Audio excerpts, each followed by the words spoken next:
Hello and welcome to episode 55 of The Imperial Truth. As usual, I'm Greg. Joining me is Neil. Hello, Greg. Hello, Neil. And this episode we've got an extended news section where we jump into the events of the 40k open days and various other things that have been going on in the hobby. And we'll also cover a little bit of the Shadow War campaign that I went up to at Warhammer World, which was interesting in its own way. But before we do all that, let's cover our sponsors. And I'll take Lil Legend Studios, making bespoke models and painting character pieces for your army in awesome ways, with loads of cool tricks and amazing models. And I need to talk to Miles, actually, because I'm sitting there with my Russ, and I'm looking at it going, which bits do I have to put in before which other bits? Because, you know, Forge World make those wonderful kind of how to build things, and then you just get a Primarch, and there's like 6 little pieces on it, and you're like, do some of these, if I'm going to sub-assembly them, do I have to leave them on, leave them off? That's the classic thing, I think, with a lot of Simon Egan Primarchs. Because I think because he still does like the sort of old school sculpting, his stuff can be loads of little bits.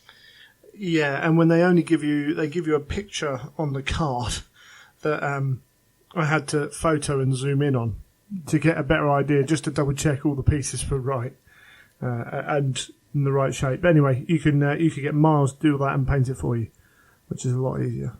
It's a lot easier to do that. He's a good lad. But yeah, I sent you a picture, didn't I? I'm the only person I know who's glued one of the columns to Russ's actual playing base, but it just seemed to work a lot easier on my model. So it was like, yep, that's where it's going. And you mentioned as well, every time you see one, it seems to be slightly differently posed. Yeah, the legs, I think it's the 2 main legs always seem to be in a slightly different angles. Yeah, as opposed to the 2 other legs, yeah. No, but you know what I mean? It's when you look at the legs, yeah, it's like some of the back leg is sort of in midair, some it's touching the back of the broken concrete. I think there is a bit of play in that model, and you can change it about a bit. There certainly is. So yeah, I need to. I kind of built part of it, and I'm gonna have to get hold of Miles and have a little chat with him, because he's built a few now, and they all look fantastic. So he'll know what to do. Good old Miles. So he always knows his stuff. Yeah, and not only the thing we always talk about is his painting, but also remember he does his online tutorials. So, you know, we talk about other companies that do these meetings over a weekend, but, you know, not everyone can take a weekend off to go and do them. Whereas Miles, you can sit on the other end of a computer and go through it with him. Yeah, it saves a lot of time and travelling and expense. Yeah, you can do it in bite-sized sections as well then. Definitely, definitely. So, some pieces. Get hold of Miles and have a chat. Right, so after Miles is Element Games. Your one-stop shop for anything hobby-related, whether it be board games, war games, dice, magnets. We've said many a time they've got a full stock of everything you could possibly need, with the added bonus that on the pre-order week you get an additional percentage off, which means you get 20% off the GW releases. Yeah, so GW releases 20% off for the pre-order period. Also, one thing to remember is they also do events. So if you are up that way, keep an eye. They had a big Blood Bowl release weekend for Blood Bowl, naturally. Friday Night Magic, all that stuff goes on there. Good to see Blood Bowl out and about and people getting excited about it. It's that those Skaven dice sold very quickly. Is that why they're no longer available on anywhere? Anywhere. I think GW sold out in 5 minutes. Oh, blimey! Yeah. And did you see what GW... everyone knows Element Games. Go and buy from Element Games. Wonderful. And it helps support the podcast if you go through theimperialtruth.com and click the banner, which a number of you have, and that's amazing. And actually, in a little bit, I'll talk about some of that money and what we're going to do with that. But did you see what GW are doing with the pre-orders from GW? No, I did not. If you pre-order before the 23rd... I think it is. You will get the game on the Friday.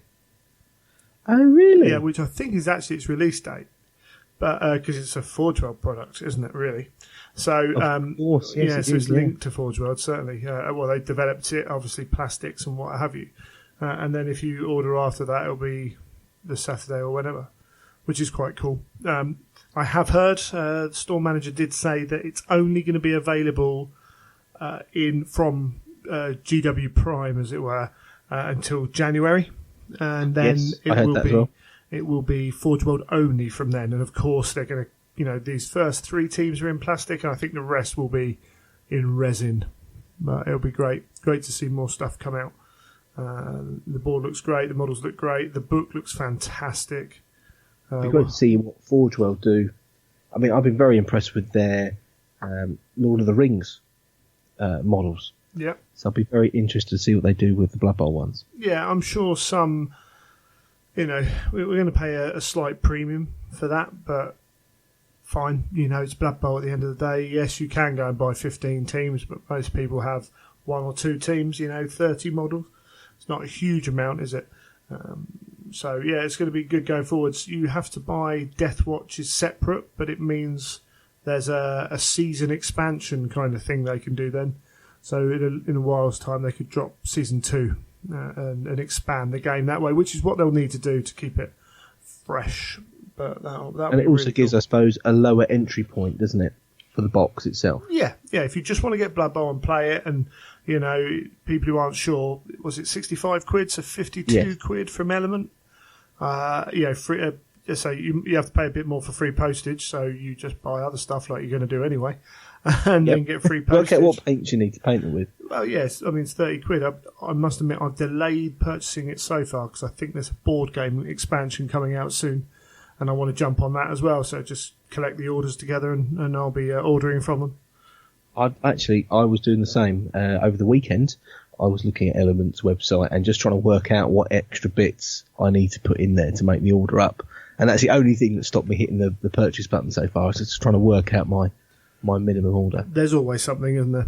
There's always something. You just got to think what it is. The worry is you end up spending 160 quid. I'll get that and that and that. And yeah, it's all good fun. So yeah, Blood Bowl, that's, something else. And I'm going to get our group to get together to look into that in more detail as well, which is something that probably won't be on this show, but I might try and sort something out for that.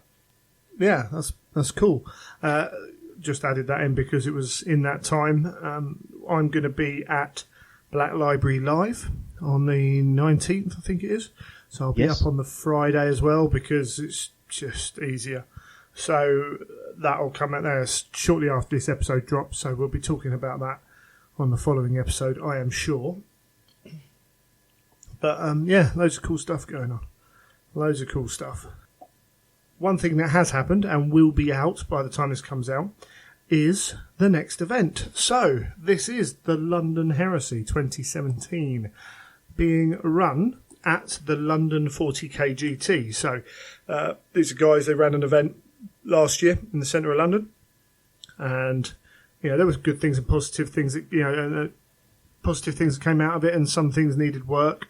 But I talked to them at that point and said, look, next year, maybe 30k, and they allowed 30k. They didn't think there would be that many 30k armies that wanted to come along, and there were a few, and they joined them in with the 40k stuff, and that caused a few issues. And there were, their first attempt at a big tournament, there were some few teething problems. There's always going to be. But they kind of got back in touch with me and said, do you want to run 30k? And I was umming and ahhing, went up and had a chat to the guys and thought, they're going about this the right way. This could be a really cool event. So, yeah. And it's going to be held in West London. There's 200 spaces, and that is split between 40k and 30k. So how are they working the ticket allocations to that? Do you have to say which one you're... I assume so. The actual ticket, because this kind of happened a little bit later than is ideal. I was very much concentrating on getting my bit done and what have you. The website will go up and they'll have ways to buy tickets. You can go to London 40k GT. I'm trying to remember the website now. London 40k Grand Tournament.co.uk, to get all the info. It's mainly the 40k stuff that's been put up there, as I say, because of the nature of the way this has gone. But it's being held. Let me get the exact venue here because it's London. I'm not 100. The Name Dangor Centre in London. So this is, where are we? It's on the Westway. So we're on, that's the A40, isn't it? It's central London. Yes, it is the A40. I was correct. Zone 1? Yeah, it's not far from, not hugely far from the British Museum. Oh, wow. It's just up near Paddington.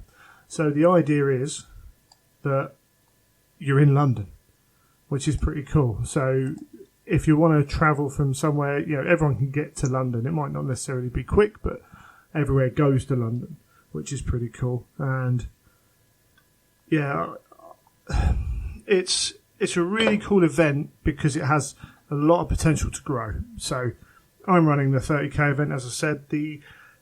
The terrain this year won't be as good as Firestorm, obviously, because this is an independent event where that needs to be built. And that's one thing that I'm very much aware of and was one of the major kind of what we're going to do terrain-wise. It's not going to look as good.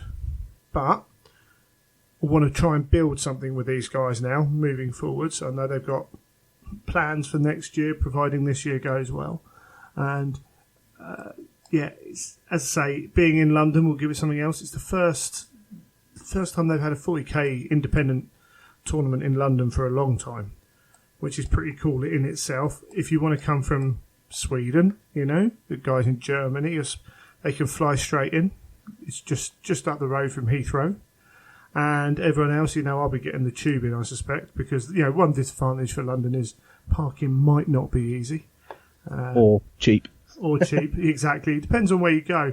There is talk about different venues pushing forwards, but up here, where they are at the moment, I wouldn't have thought so.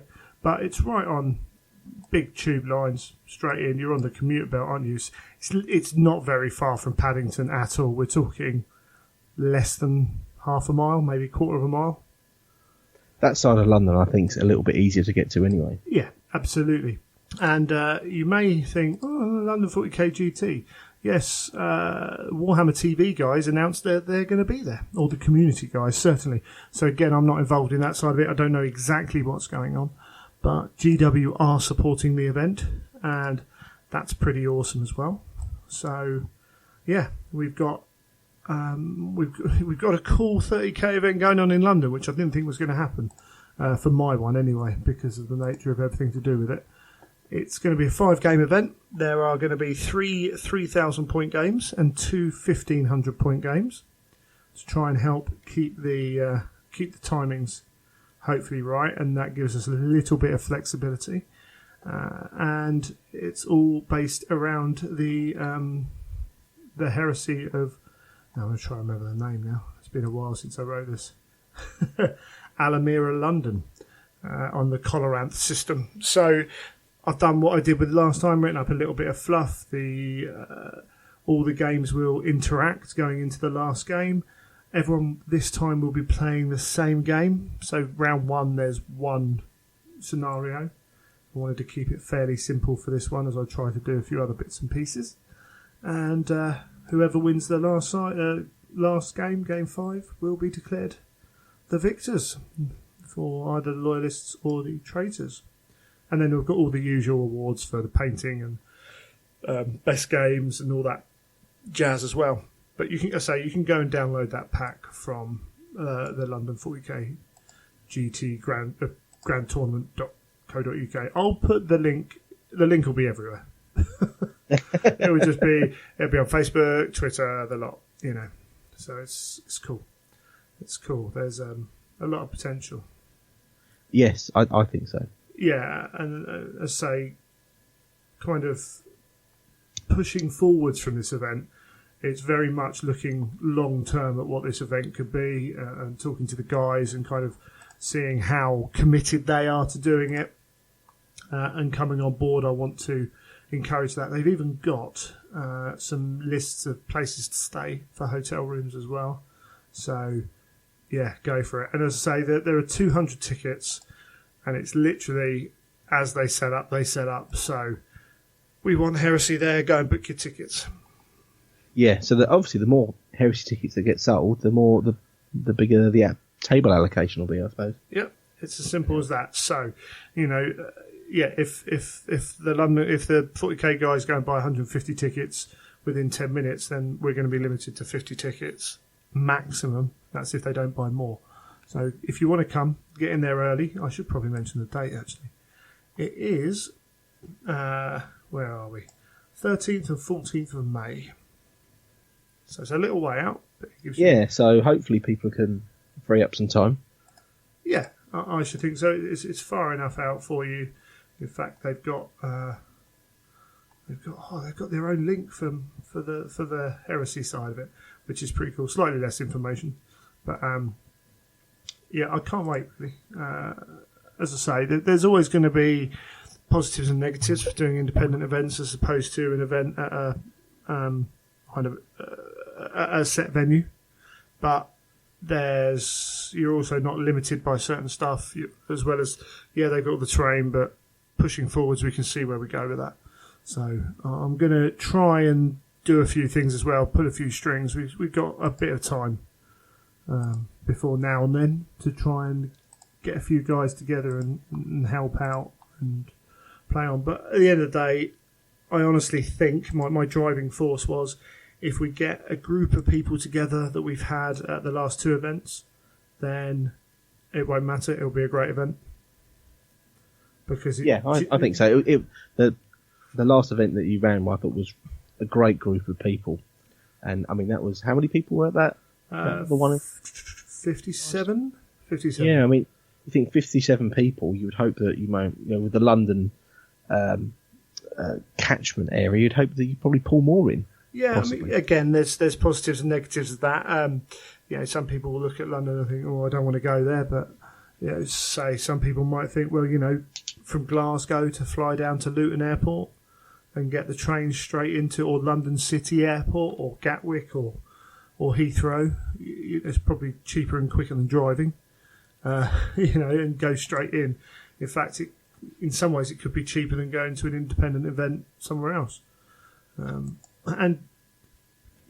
for some people, they don't go to London that often, to be honest. I live south of London and I don't go to London that often, so it can be quite cool to go up there as well. Definitely, yeah. I'm looking forward to an event that I can catch the train to and go home the same night. I must admit, I certainly won't be doing that. I will probably be staying up there. It's a bit too far for me to, organising it, have to rely on the trains. But also, for nightlife, it means I can just stay up there. Yeah, that's a big bonus, isn't it? Yeah, that's cool. And that's, don't go to these events just to try and play Heresy. You go because you want to have a laugh with a bunch of like-minded people, hopefully. So, we'll see. That was a bit of a rambly explanation of all that. But, as I say, go to the London 40k grandtournament.co.uk. All the information's there. And there might even be more that kind of comes in as deals are done and worked through. And, when you're dealing with 200 players, you can't fully commit all the funds kind of thing straight away. But I'm sure they've got it all sorted out. As I say, I haven't been involved with that organisational side of it. I've just been like, can you run a 30k event? Yeah, I'll run a 30k event. So cool. Good times. Anything else? We suppose we should talk about we've seen pictures of your Contender Dreadnought. Leviathan Dreadnought. Yeah, it's coming on really well. I've been trying to hit some deadlines because I set myself I'm like a weekly deadline. Start of the week, I think, right, what am I seriously going to get done? And then try and plan it for when I need to have the model finished by. And of late, lots of things have slipped, but I feel as though I've made some good headway over the last week. So I'm still hacking away at the body. I started started last week trying to do the left hand side of the upper part of the body, right? Yeah. And that's virtually done. So I'm pretty happy with that. And I've got an arm to do and another side. So fingers crossed he'll be done by the end of the month. How about you? What have you been working on? I was just telling you before we did the show, I've got keep working on my Burning of Prospero stuff. Got that back out. Had a bit of overtime at work with opportunity to work on some stuff, which was cool. And I made my first 5 custodians with their spears out, and then I started on the second 5 custodians. And halfway through, I thought, I've got 10 custodians in this box. You're only supposed to have 5, aren't you? So it turns out that I've got an extra 5 custodians, which is amazing, which is pretty cool, because I could see myself wanting quite a few of them. Yeah, I think out of all the things to have extra in that box, that's probably one of the best things, I'd say. Yeah, at the moment, I mean, yeah, I wouldn't mind the sisters either, but yeah, another 10 Marines is cool, but another 5 custodians is cool. It's cooler. So yeah, that was pretty cool. So I've been doing lots of little bits and pieces. I haven't.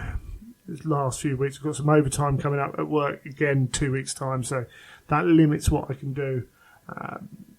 And Black Library Live and everything else. It's November, we're coming up to Christmas, we're doing other bits and pieces, family stuff, so been a bit limited on that aspect of it, but hoping to try and get into, maybe an hour a night actually working away. I think that's the key, isn't it? It's that constant progress. If you can just commit that bit of time, you'll be fine. Yeah, and I did get some WhatsApp messages off you about some painting of metallics.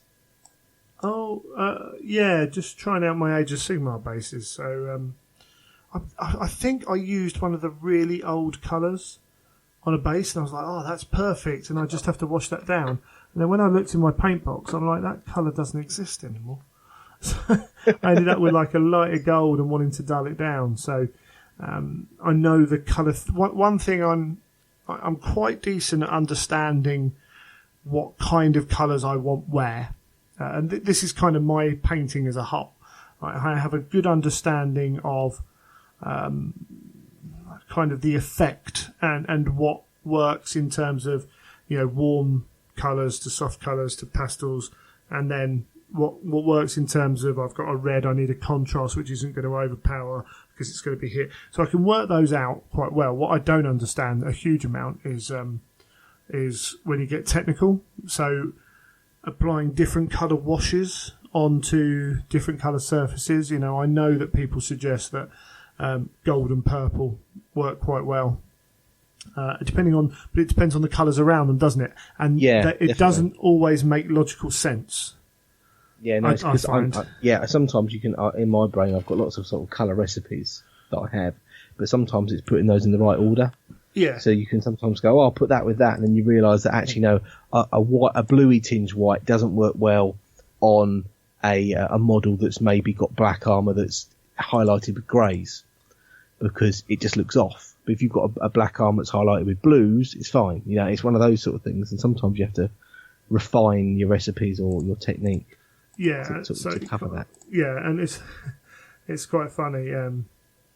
We're at the weekend, the Shadow War weekend, and I'll get into the gaming side of it later. But people kept coming over to me and saying, "Oh yeah, your army looks really nice." And I'm sitting there, and I kind of feel a bit embarrassed because the guy opposite me has got a nicer looking army than I have, and I'm like, "Okay, right, well, cheers," but there's a whole load of armies here that look a lot better than mine. But I think kind of my ability that one was easy because it's red, black and gold. I mean, you can't get much easier than that in terms of looking good. But I kind of had that ability to paint well enough that it kind of tricks people without actually being technically brilliant at all, or even that good. You did mention about the fact that there's lots of realistic sort of paintings. Yeah. Lots of sort of grubby, dirty, weathered vehicles and men, and of course that doesn't really jump out on the table. No, and mine is quite bold colours. That red's a large chunk of red with nothing hugely breaking up, so it's there, red, black, gold, all separate, all very simple. And as you say, when you look at the World Eaters, they're white and blue, and then once you put the dried blood on and you've scorched them up a bit, actually they go quite dull, and you have to actually look at the army before you can appreciate if it's gold. Whereas mine's very much the shiny look here. Isn't this lovely and bold, which helps. But yeah, I kind of feel that I've got that down But when I go technical, so I can't really blend. I can't do too many painting techniques and with colours as well. So it was a bright, shiny gold. It was Hashut copper, actually, which is kind of goldy. And I ended up going with the green, the dark green, the Corellian shade. How did that look? Good, actually, yeah. I tried the purple, and it didn't quite work. I've got a grey alongside it, and there was something not quite right. But I tried the green, and it kind of, a lot of that green disappears with just that hint coming through. Exactly, and that's what you want, I think, when you're doing that sort of. You don't want it to be too bold. Yeah, and it's nothing special. It's bases, and I want these bases because these are for my shiny red, my Thousand Suns colour scheme Stormcast. So with the bright shiny armour and the gold on them, I don't want the base being bright and shiny as well, because then it's just too much. So I want them to be quite dulled down, so it just knocks the top off that shine and just keeps it down a bit. So, and it also changed. I think actually thinking about it, it changed the hue slightly. So I've got the XV88, like a tan colour, as the stone, and then and then I've got that gold on it as well. So the green just brings it into a different spectrum of colour. Whereas maybe the gold. When we were sort of discussing it over WhatsApp, which is probably not the best way of trying to discuss colours, but yeah, from what you'd said, with contrasting to the red and things like that, you don't want to pick I suppose the purple would have been very on a similar hue, and it would have been a case of it probably would have got a bit lost. But changing that up to a green, I could visualise that working. Yeah, so that's. Problem is, I'm working on so many bases because I bought them afterwards, and I'm going to have to buy those new hero bases for some of my heroes as well. But yeah, I'm doing loads of them, and hopefully I need to kind of get my heresy on a little bit. And I just bought another knight. So another knight? Yeah, I think I've got 5 or 6 knights in various states of, they're all built. One of them's undercoated. One of them started painting, but I'm going to repaint it.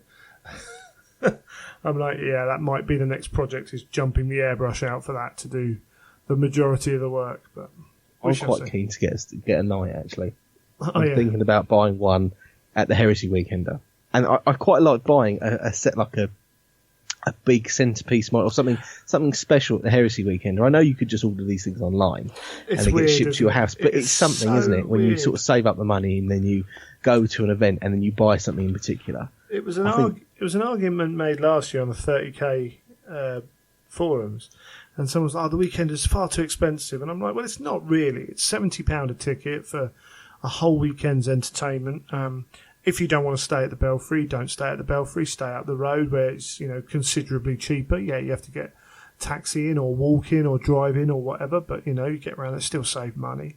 Food, but then again, there's a pub just down the road. There's a spa down the road. You can bring you can get food in ready. So you don't curry house. Yeah, you don't have to be eating the expensive food all the whole time. And this place said, and then there's the models you buy, and I'm like, whoa, that's not a weekender thing.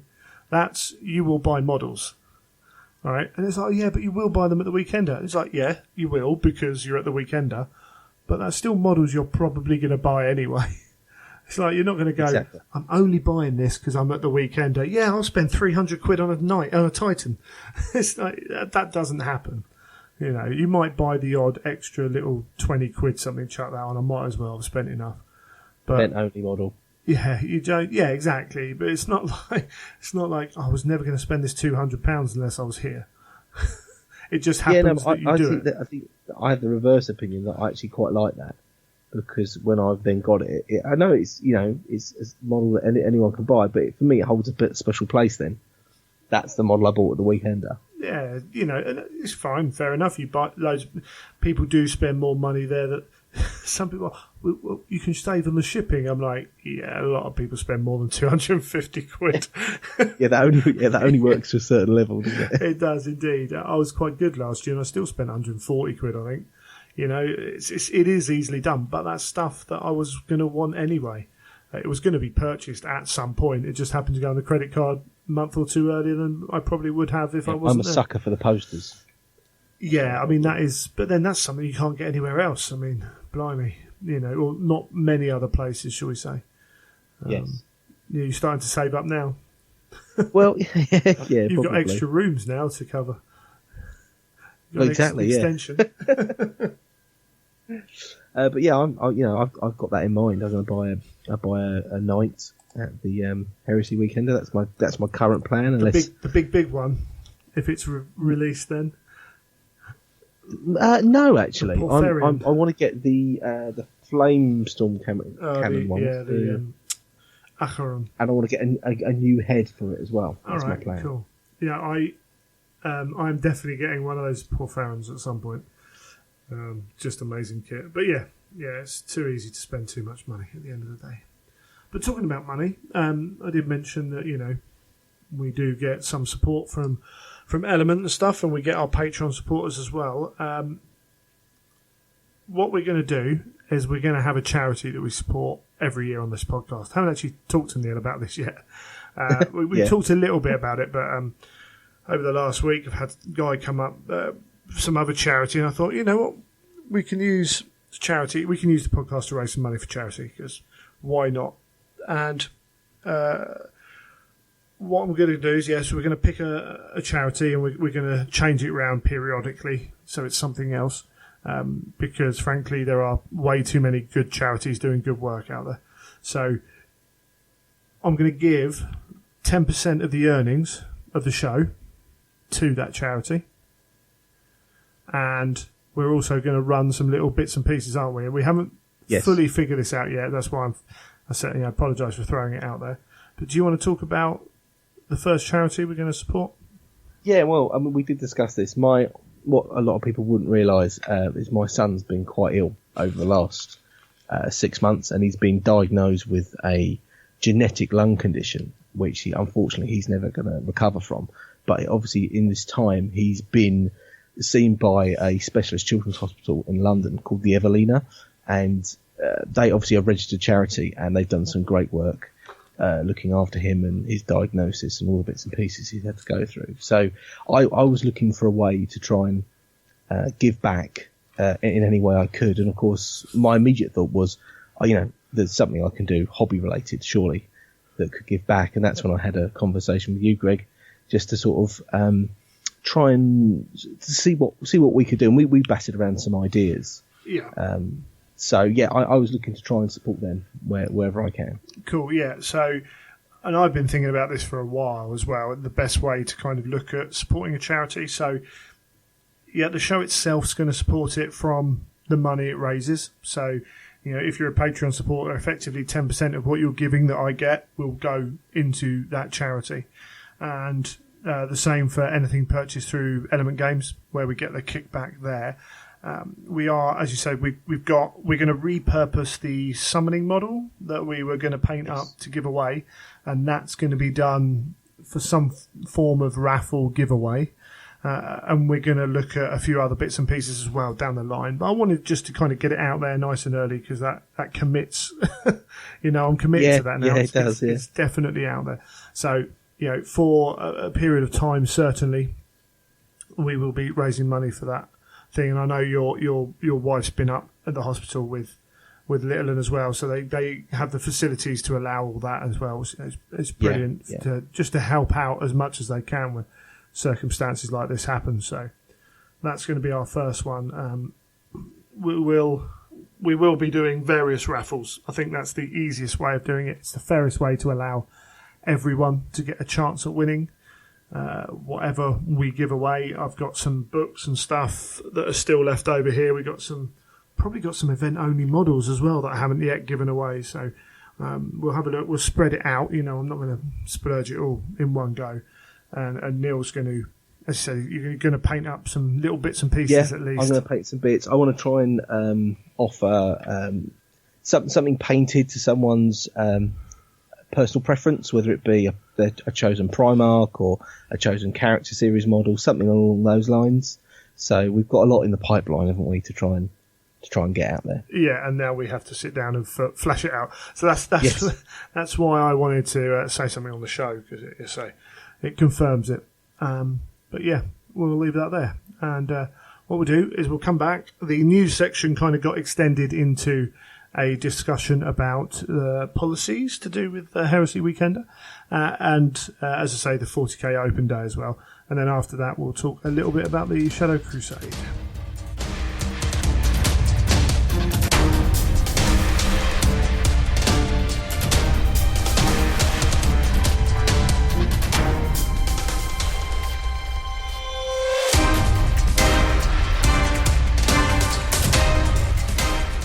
Here we go with the news. So we'll start before the 40k open day, and we'll go back to we had some new night heads released. So we've seen the ones we've seen. The ones for plastic knights. Yeah, although there are the two resin plastic knights as well, which people forget about sometimes. But yeah, they're finally out. They're looking cool. £10 a piece. I mean, it's not cheap, but I quite like it because I was thinking about getting a knight, and I really don't like the head. So these knight heads are really sort of right down my alley. Yeah, there's the real kind of death mask robot one, then the kind of real proper robot 50s one, and then the one with the aperture on the face, which I think is going to be the popular one. The only thing I don't like about that is the pipes come way out in front. Yes, yeah, I know what you mean. Yeah, but I don't think these to me. Yeah, I don't think these talk to me a huge amount more than the current ones. So I think I'm going to do all right on that one. Plus, I'll probably end up being one of the only people with the old school ones. Yeah.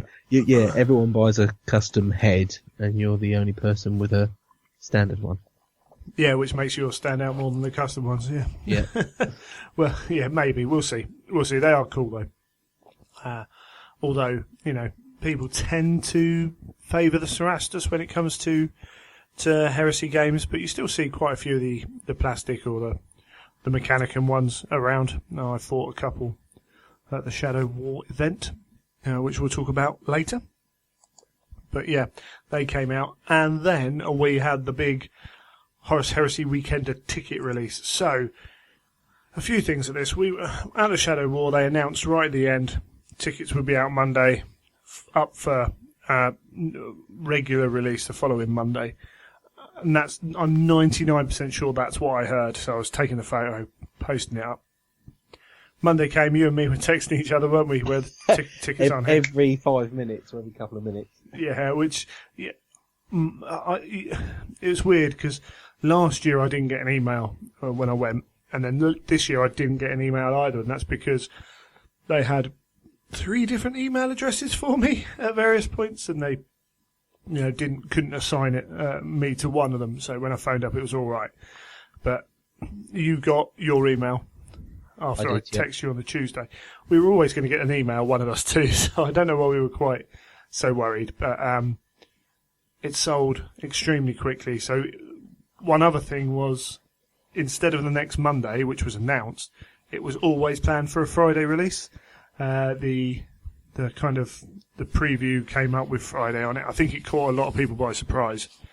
And I suppose because they put that preview up, that's gone all over the internet, so everyone's rested on their laurels and thought, oh, well, I'll wait for the announcement, or I'll be right on the computer Monday morning, 9 o'clock. And, of course, then it was a little bit rapid. Just a bit, yeah. I know when we were texting each other when we phoned up for the pre-release, and I was about 4 places behind you in the queue, sitting on works time, trying to phone up and get the tickets sorted. Yeah, because I think I got my email come through, and I was at work, so I didn't see it. You texted and said, have you got your email? I quickly checked, saw it was there, got straight on the phone, and I was 17th in the queue, and I think it took between half an hour and 45 minutes to get to the front of the queue. Yeah, and I was running around trying to log in, find emails, and in the end I just thought, stuff it, I'm going to phone up anyway, which, was a procedure anyway. But yeah, that was all excitement, and we said last year that we thought they were going to sell out quickly, and I think that having that 100 people last year was the only reason that took just under a week to sell out. This year, apparently they kept 50 back for general release, and those remaining tickets, whether all the pre-release went, I don't know. but those remaining 50 tickets went within about 10 minutes on the Friday. Wow. Yeah, because I remember getting the email at the general release email. I think it was at like 9:12, and I think I checked at like 9:20 or something, and I went, "Oh, sold out." Yeah, on a Friday. I can tend to be sat at the computer whilst the other guys are doing other stuff, so I can sit on Forge World and press refresh on the new stuff. So I saw it come up there, and that's when I posted it. And within a few minutes, people were saying, "Yeah, they've already sold out. I tried." So I mean, it's great demand for these tickets, but it's raised some problems now. Forge World and Black Library Weekender, when they do it as well, they allow previous attendees to first access for tickets. It's a reward for supporting the events, essentially. And that goes right back to the start. They did that from the first one, when I distinctly remember that I went to that Black Library Weekender because I was at Games Day a month or two beforehand, maybe a little longer, and they were like, "Oh, we've got tickets, do you want to go?" And I'm like, "Oh, yeah, why not? I've got the weekend free. Let's go," to me and my mate, and we, ended up going. That's the only reason I went. It was just, yeah, whatever. So it did well, but didn't necessarily sell out. So that's why they do that. Now they allow those people to buy 4 tickets each, up to 4 tickets. Yes. So last year I did it. I just bought the 4 tickets, and then actually I did have 3 other friends go with me. I did the same this year. Last year I only went with one other person, but this year then a few other people said to me, "Oh, I want to go," and I thought, well, do you know what? I will get 4 tickets because I knew I'd probably get them.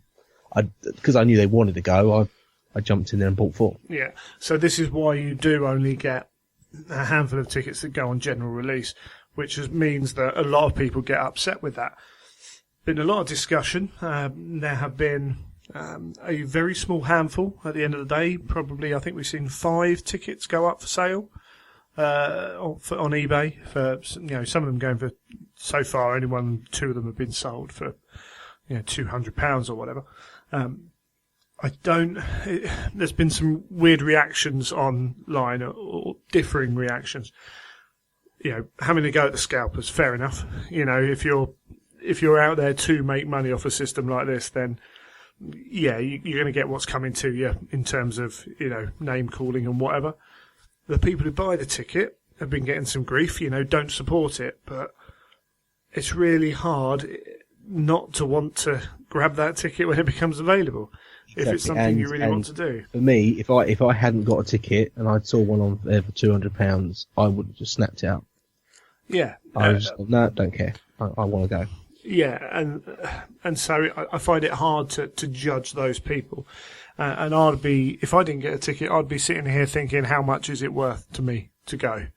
And it's hard. And so, yeah, there are, you posted a picture on Twitter. It's against the rules to sell on the ticket. I know that does happen. I think Forge World don't mind if you sell it on at £75. I know they have a waiting queue for returns, so you can return your ticket to Forge World. That is definitely available. And I know that there are certain people at Forge World who are interested to find out who are selling these tickets as well. So, it has been noted, it is being looked at. It's a bit different when you go and buy a tank, and that tank's going to be out in 3-4 weeks. Yeah. Yeah, because everyone has the opportunity to buy that tank if they want. Yeah. Restricting, buying up as many tickets as you can to then sell them on at an event, which is small, is really tricky.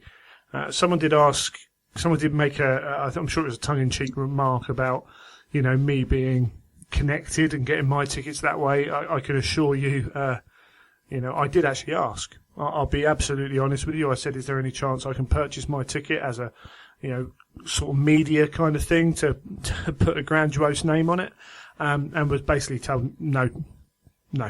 Get in the queue. Yeah, you're going to have to queue like everyone else. No, fine, that's their decision. It's it's as a podcaster as whatever, you've got to try these things. Yeah, the answer's only ever going to be kind of no's the worst answer you can get. So I tried, and I was given absolutely no special treatment in that. Which, in some regards, you could say to everyone could look at that and say, well, at least they're playing on a semi-level playing field. At least they're not prioritising anyone. Yeah, absolutely. They at the end of the day, they didn't really care who I was asking.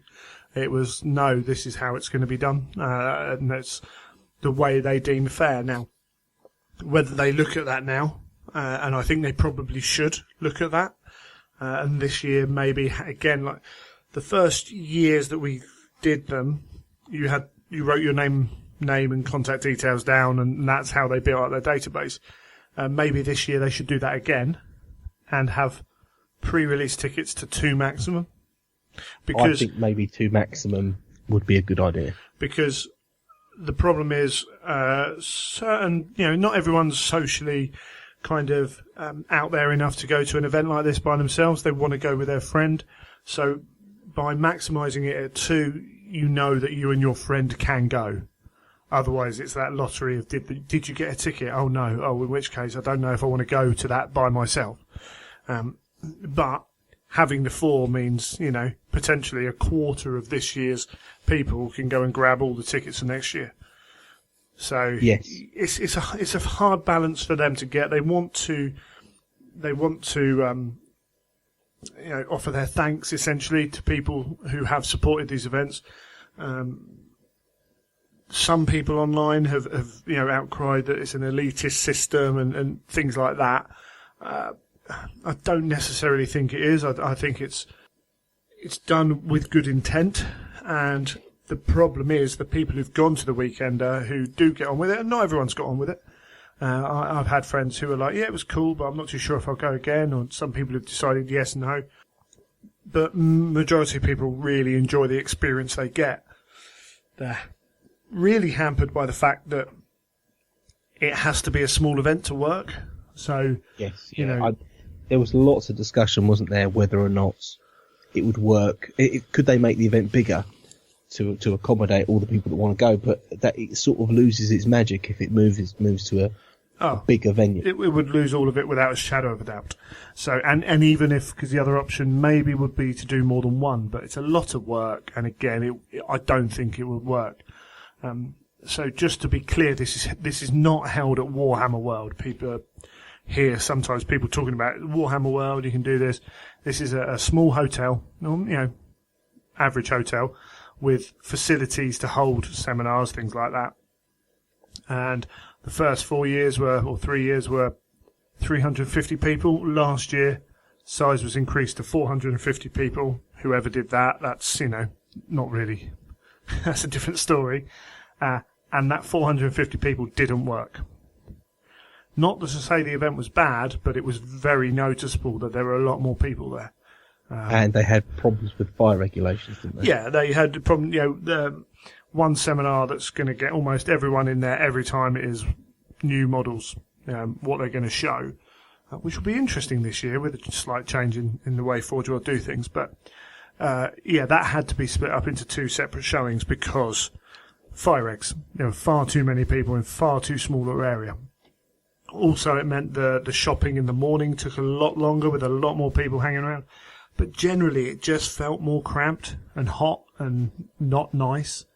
So going back down to that 350 will be really good for the event. But you can't, even just moving it to a bigger hotel that could accommodate it would mean you'd lose a lot of the intimacy. And this event is about the intimacy. Again, people are like, oh, can't you go and talk to people at open? It's not the same, right? This is a kind of a closed event where you're all in you're in this hotel where there's not a lot around. You might go out for a pizza at night or something, but generally you stay in that hotel area for 2.5 days with people who are like-minded, plus the designers, the painters, the writers, and it's very much a it's that what I always likened it to. It's that open event where you're sitting at a bar, maybe you're in between seminars, and someone, Alan Bly, walks past, and you just say hi, Alan, and have a chat with him. and he'll stop, maybe have a drink, and you have a chat about a few bits and pieces. It's just so laid back and relaxed, which I don't feel I've ever been to any other Games Workshop event where that happens. No, it's almost like behind a desk, behind a cabinet. Yeah, a few of those barriers are broken down. You haven't got if you go to I know the 40k open day this year was over 2 days, but previously it's 1 day for the Forge World Open Day, things like that. So you've got more time to talk to people, and you can buy these people drinks. That in itself breaks barriers down. They're not always going to accept them, but if I turn around to whoever and just say, "Oh, can I get you a drink?" Because I'm at the bar. Yeah, well, that's a small kind of step. I'm not saying I'm friends with all of these people, but you kind of it's a step towards knowing them a little bit better, all that jazz. As I say, I'm friends with a few people up at GW, and I talk to a lot more than I'm friends with, but it does help. So yeah. It's always going to be a problem, the weekenders. I wonder how GW look at this. I think there have been emails going, if you do have a problem, again, we've said it before, write a constructive email to, the events team run this, so probably the events team, and send it to them. But make sure it's well constructed, calm, and has pointers for kind of what your issues are, and maybe even solutions for those. If you're going to ramble and rant at them, they're not going to read it. So, but it's going to be a problem in terms of that. It's going to be a problem every year it's done, because there are only 350 tickets. Yes, and I do think that there will be a hardcore set. Maybe you're talking 300 people that would want to go every year, no rain or shine. Yeah, one thing we have talked about, it appears that some of the painting community may have missed out on tickets this year. Having a golden demon at the event means that you're attracting people who might not necessarily have actually come to the event. They might think, yeah, it's cool, but I'm not going to bother. So you might get even more people coming for that. So that's a positive and a negative in both hands. Yes, and I think that my number one worry is, because it's my favourite Golden Demon, that do they then look at changing that and actually not doing it there anymore if they can't open the competition up to enough people, as in it becomes very restricted on who's going to be going. Would they carry on running it? And that could be a worry as well, that they maybe then take it away from the weekender and put it into another event. Yeah, maybe it comes that they need a dedicated kind of... I know Horus Heresy tends to take over at the Forge World Open Day and the 40k Open Day, but maybe they move it into a more kind of aimed open day, single day a year. Like a Heresy Open Day sort of thing. Yeah, almost. Maybe take one of the days off the 40k Open Day and push it more towards Heresy. Something, I don't know. Just off the top of my head, but having a dedicated Horus Heresy Golden Demon that's not at the weekender and then they could go back to just having the Forge World Best in Show at the weekender. Yeah. So make me cry. Yeah. Again, there is no situation here which is going to keep everyone happy. It's just not going to happen. So whatever Forge World do, they're going to get lambasted for it. Whatever the events team do, they're going to get lambasted for it. I'm up for putting my point of view across when I don't think something's done well, but I'm not going to just bash them for stuff where they're in it's Hobson's choice, isn't it? You're going to upset people. Certainly for the Black Library weekender, which is hopefully going to return next year, and for Heresy weekenders going forward, reducing that down to 2 tickets maximum per person would alleviate some of that issue. You've got to remember that what they've done is created a really popular event that everyone wants to go to. And yes, they've got a problem where people are saying, but I couldn't get tickets, this, that, and the other.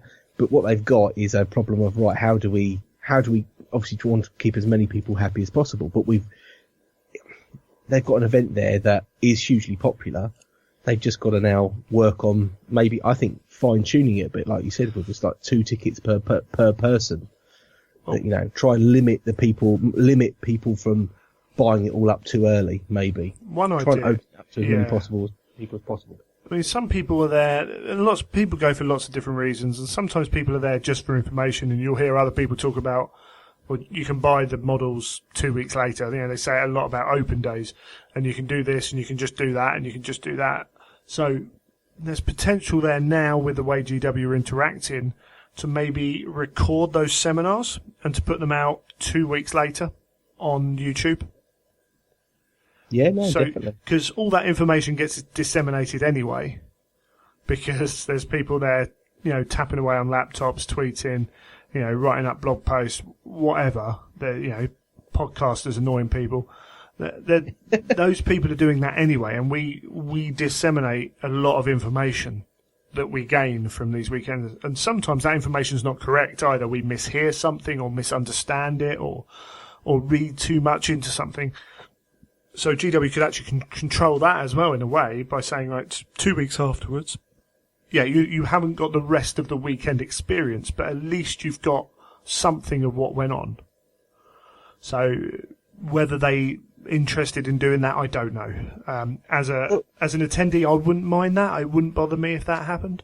The strange thing is as well, and I've seen this at a few events, and I don't think so much the Weekender, but I seem to recall where Tony Cottrell would usually do a little talk at the start saying, please don't take videos, but you're free to take photos, apart from the guy at the back who is working for us filming the seminar. And I remember that happening quite a few times at open days. Now, I've never ever seen anything come out or be shown, but so maybe they have considered it. I thought we'll film these just in case. I don't think they've necessarily filmed a seminar per se.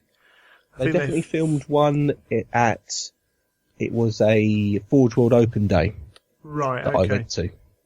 All right, no worries. Yeah, there is potential for that. And with the community team now, with the different way they're working, as a weekender attendee, I don't think that affects my enjoyment of the weekend at all, to know that other people can watch the seminars. It does, you know, that does nothing, because that's only a part of what I go to the weekender for. Yeah, indeed. And it's, again, it doesn't solve the problem, but maybe it alleviates some of the problem. Yeah. Who knows? Quite possibly. I mean, for me, it's a combined thing of all the gaming, a lot of it is just sitting in the bar talking to other Heresy gamers, and it's like any event where you go away for a week, and I've done this a number of times, where you're in this cocoon. You're in a cocoon of people who are in the same, got the same kind of one sole reason for being there. Means that the social kind of the way people respond, act towards each other changes from normal life. You can walk out and you can say hello to people, and you do that when you're working in London as you're walking down the street, and you get, you know, looked at like you're going to stab someone. But you talk to everyone almost as you walk through the hotel, because the 99% chance they're going to be there for the weekender, although the regular guests must wonder what's going on. But yeah, there was always a few ladies walking around in bathrobes going there for a spa weekend, looking very confused. Or last year they had that whole women's football team waiting to leave on the Sunday. But I don't know. We've talked quite a lot about that. It's a interesting subject. It'll be interesting to see how they go forwards. And I mean, commiserations if you didn't get a ticket and you really wanted to go. I mean, I have an issue with it's November, and they've released the tickets in November, which you got 3 months basically. And if you want to attend this event from Australia or New York or wherever, then your plane tickets are going to be a lot more expensive than they were if they are, you know, announced the dates of it 2 months ago. Definitely. So and I had a sales conference for work, and I thought it was booked on the Friday, and I had a little panic. Oh no! It's going to clash with my sales conference, but luckily it didn't. Yeah, because Neil wouldn't be going to the sales conference. Yeah, I might feel a bit sick on that day. Yeah, exactly. And you know, I talked to some people who've organised some events around late January, February, and you know, I was looking at one for a while, and I was like, well, I can't book anything in February until I know the dates of the weekender, and you know, even early March, I'm like, I don't want it to be too close to the weekender if I've got to travel miles for it and stuff. So yeah, who knows? We'll see. We'll certainly write in the suggestion box when we're up there. I have every faith that this one's going to be better than the last one. Not to say the last one was bad, just slightly disappointing. The events team have been running some really good events at Warhammer World, and you know, they're going to know what to expect this time with the weekender.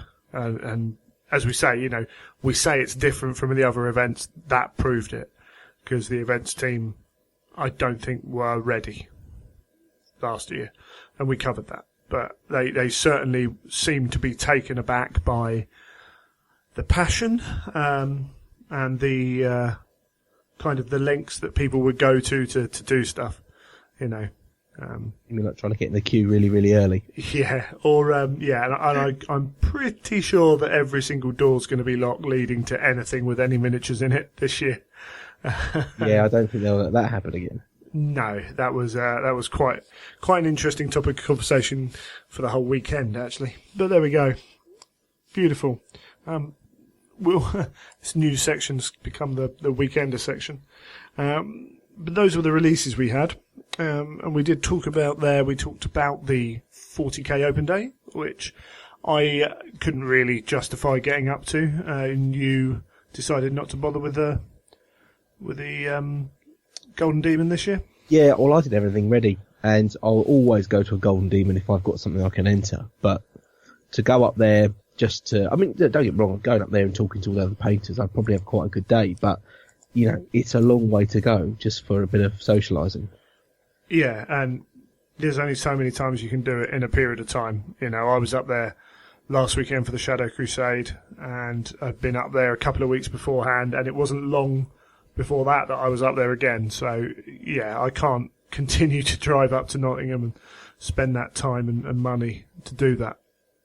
But, yes, I'm the same. But the people were out there. Garrow was doing his thing, and, you know, I stole some of his pictures from Facebook. The Battle Bunnies were out doing their thing, and loads of other people posting stuff as well. And we got to see some interesting stuff. So we're in a time now where Forge World are controlling their pre-release images and things a bit more, which I think shows. And hopefully that means what we see here won't be 8 months away from release, which would be a good thing, because again we had the weapons kits out and they're not available yet, but I can see them being available very soon now. But the kind of first big one that I saw were Frecky and Gary. Yes, yeah, no, they were a big showstopper. Yeah, what do you think of them?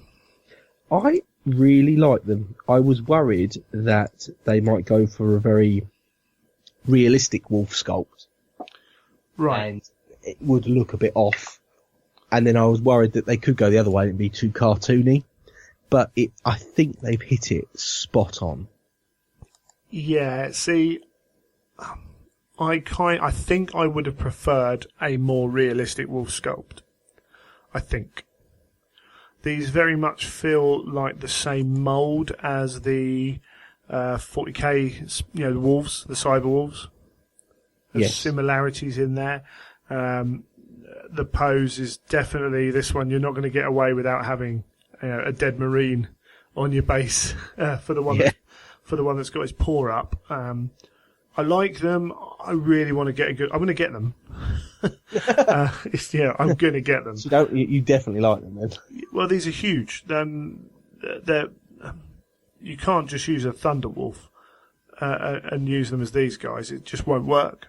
So where else am I going to find miniatures that are these cool for these two models? You know, they're massive and they are cool, but whether it's a case of, you know, it's not saying they're bad. It's just saying that maybe I would like them to have been done ever so slightly differently. But yeah, So you're looking for a more realistic wolf? I think so. Yeah, I think so. But as I say, either way, I'm going to get them because if you've got Russ, you're just going to get them, and they are huge. Yeah, I love them. I thought they were really, really good. Well, that's all right then. Those bases are pretty cool as well. I think I might be able to just about make it fit in with my scheme, so it works all good. And then we had some follow-ups. We knew we were going to get the Custodes Calidus tank, so that's the skimmer that they previewed, and it is a beautiful piece of kit, all painted up in red and gold, and phenomenal. It's got some rules as well somewhere, which are a bit funny. It's a bit of a beast, isn't it? What did you think of the rules? I thought they're suitably powerful. Yeah, I'm trying to remember them now. It's the main cannon, I believe. Main cannon's pretty cool. Yeah, that was sort of strength 7, AP2, 4 shots. Was it something along those lines? Yeah. And it was if it penetrates a vehicle, no, it's plus 1 to the damage roll. Right, yeah. And yeah, is it that and one? If it hits a character, they have to take an initiative test, or they suffer instant death. Or a creature, if it does wounds to them. Yeah, there's potential for instant death, which is always good, because there's not a huge amount of stuff in 30k that can stop instant death. Let's face it, that's a mechanicum killer. Oh yeah, really? Absolutely. And when we get to the Shadow War kind of review, that might be needed a little bit. But yeah, that rule stuck out. There's not a huge amount of instant death going along. It looked pretty cool. It did look pretty cool, and it'll be interesting to see if we get variations of that tank in itself. And 85 quid, which seems pretty okay. Yeah, I'm happy with that. Yeah, it's not small. There's a lot of gear, and I like the smooth, sleek look of it, which is great. And then he's got his little cousin as well.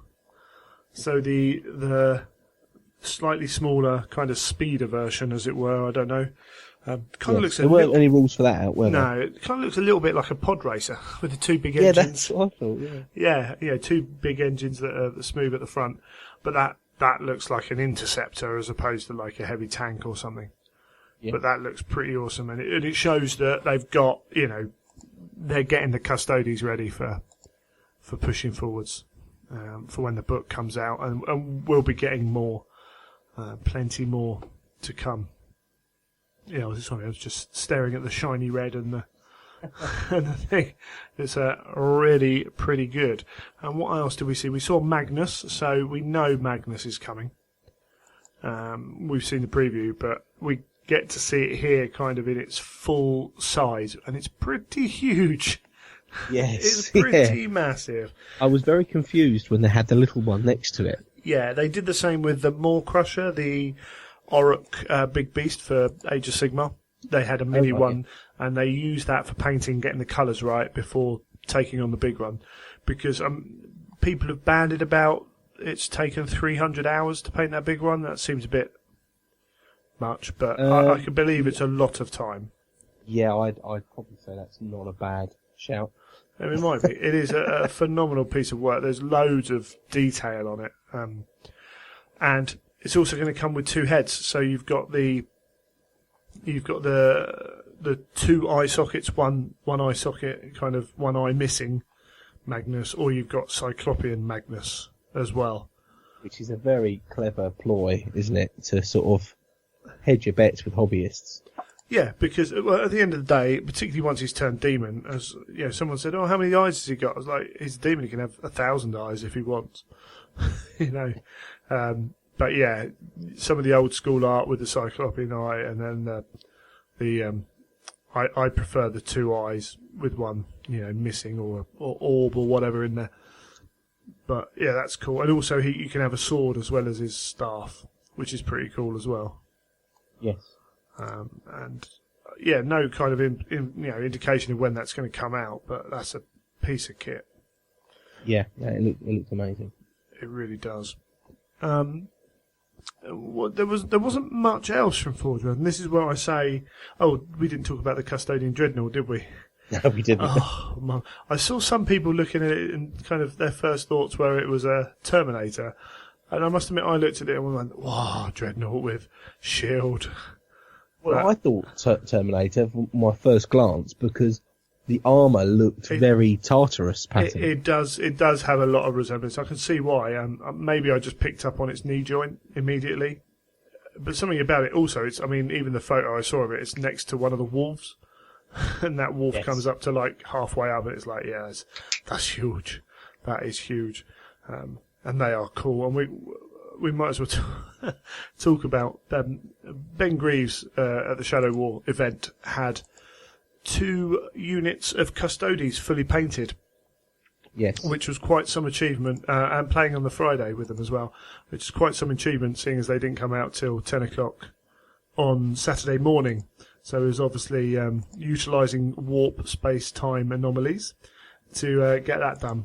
But he had those guys out and he was regularly updating on what had happened in games, and he kind of walked over to me at one point and went, the shield dudes may have just tanked Duncan's Red Butchers on the charge and not taking a wound. Oh. Yeah. And then the other guys, I think, if I recall correctly, the guys with the Guardian Spears got charged by a 15-man assault squad and killed them all. I was like, so you rolled a few 6s then? He was like, yeah, I rolled a few 6s. They appear to be the kind of units where if you get a little bit of luck, they really reward you for it. Yeah, it's that one where, you've only got to have that one good dice roll and it's a game changer. Yeah, and in conversely, there was some talk about them as well. We're in, I still think a lot of people are concentrating on killing tanks, and that's not necessarily the great thing. I think, a unit of Vorax with the poison rounds are still going to take some wounds off these guys, shooting them just through weight of shots. At the end of the day, 2 up is only a 5 in 6 chance of occurring. That means, you're going to fail 1 in 6 of those 2 up saves. But a lot of the time, we end up looking at having, las cannons or missile launchers or even bigger weaponry on the table, and you're aiming it then at one custodian who might have a 4 up save. And feel no pain and whatever. But they certainly look to be an interesting army, and hopefully, you never know, they might shake things up a little bit if we see quite a few of them, which there's potential to do because it's not going to be a huge army, and they are going to look stunning, sleek, they're different for 30k. But what they also do is they maybe change your current army or your current loyalist list that you have. And you may have a problem with certain units and certain types, but you add a unit of those in, and then suddenly that army's transformed into a different fighting force. Yeah, absolutely. I think a lot of people are going to take them just because they're cool. I probably would. The reason I think there's going to be armies of them is because you've got plastic sets now so every traitor player who wants to stay a traitor player is going to sell off their custodians. So they're on the market for, pick a unit of 5 dudes up for 20 quid. People are going to jump on that or swap them with stuff. So you're going to get people who maybe looked at the heresy going, I'm not too sure I can afford it. Oh, if I get these guys, 1 tank, 2 tanks, a load more of the plastic troops, how expensive is that going to be compared to a normal 30k army? A, they're elite anyway. B, majority of their stuff's in plastic with a few vehicles. How effective that'll be, I don't know, but I can see it happening. And that's before people are like, these guys are so cool, I want to play them. It'll be really interesting to see how it goes. It's so, it's just so accessible, isn't it? Yeah. From if they'd all come out in resin, which let's face it, some people wanted, and I would like to see, but they happy with them in plastic. I think we would have seen a lot less of them about because people think, well, do I want to invest in it, all this, that, and the other, but I think because it's so accessible because it's part of that set, and so many of those sets have been sold, they are going to crop up everywhere. Yeah, and that's cool. I don't mind that at all, to be honest. They're cool. I think they're going to be hard, but still beatable. And that'll be fine. And they're going to get their own list. We did find out that Inferno is, hopefully going to be Weekender. It's the largest book by far, so 8 pages bigger than any of the previous one. And then there's the Talons of the Emperor army list, which is going to be the Custodians and the Sisters of Silence, which could be a mixed force or individual forces for each, with full range of vehicles and units. So we're going to get, vehicles that are unique to them and whatever. And they, these guys are all going to be using Terran tech from the Dark Age of technology, so it's not Mechanicum based, so it's their own stuff. And then Alan Bly apparently coyly saying a maybe to the Dark Angels actually also having access to a limited amount of this Dark Age of technology stuff, because being the First Legion, they were wandering around being kitted out. So that'll be cool. The Custodians themselves, they're going to be doing resin upgrades for the plastic GW kits. Awesome. Which is cool. So I would think a smattering of them in and around the units would look really good. There are several other vehicles being planned or currently in development, and Valdor will be in the character series. Oh, brilliant. And has been described as being Primarch level. So whatever that means. Wow. But yeah, I mean, he is. Maybe they just mean in price. Yeah, probably. Well, when we read the books, First Heretic, particularly, Argel Tal, before what happens to him, he was effectively a Centurion, maybe a little bit higher, and he lasted like 4 seconds in the fighting cages, and the Custodian's like, yeah, he did well. Yeah. So that shows you how a base level Custodian, how far above kind of a command rank they are. So yeah, Valdor's the command, the highest command in that. So yeah, we'll see. We shall see. Which is brilliant. Yes, which is cool. completely. In terms of the walls, I'm borrowing some of this from Pendrag because I know him to be a good guy. So I was stealing some of his stuff because I couldn't be there. Mark Bedford was saying, they had to be bigger than the plastic ones because otherwise people would just use the plastic ones, which it's something that you might not think about when you're buying the models, but as a designers, as businessmen, they've got to be aware of what they're doing. Oh yeah. But it's really cool. They work well with Russ. And Mark Bedford's been stolen to work on Blood Bowl for a bit, which is quite cool. But he's got some Dark Mechanicum to be getting on with when he comes back. And according to Pendrag, characters with scorpion legs were mentioned. So he's going to be very popular if he gets a model. Book 8, most likely going to be Cygnus. Most likely to be Blood Angels and Dark Angels.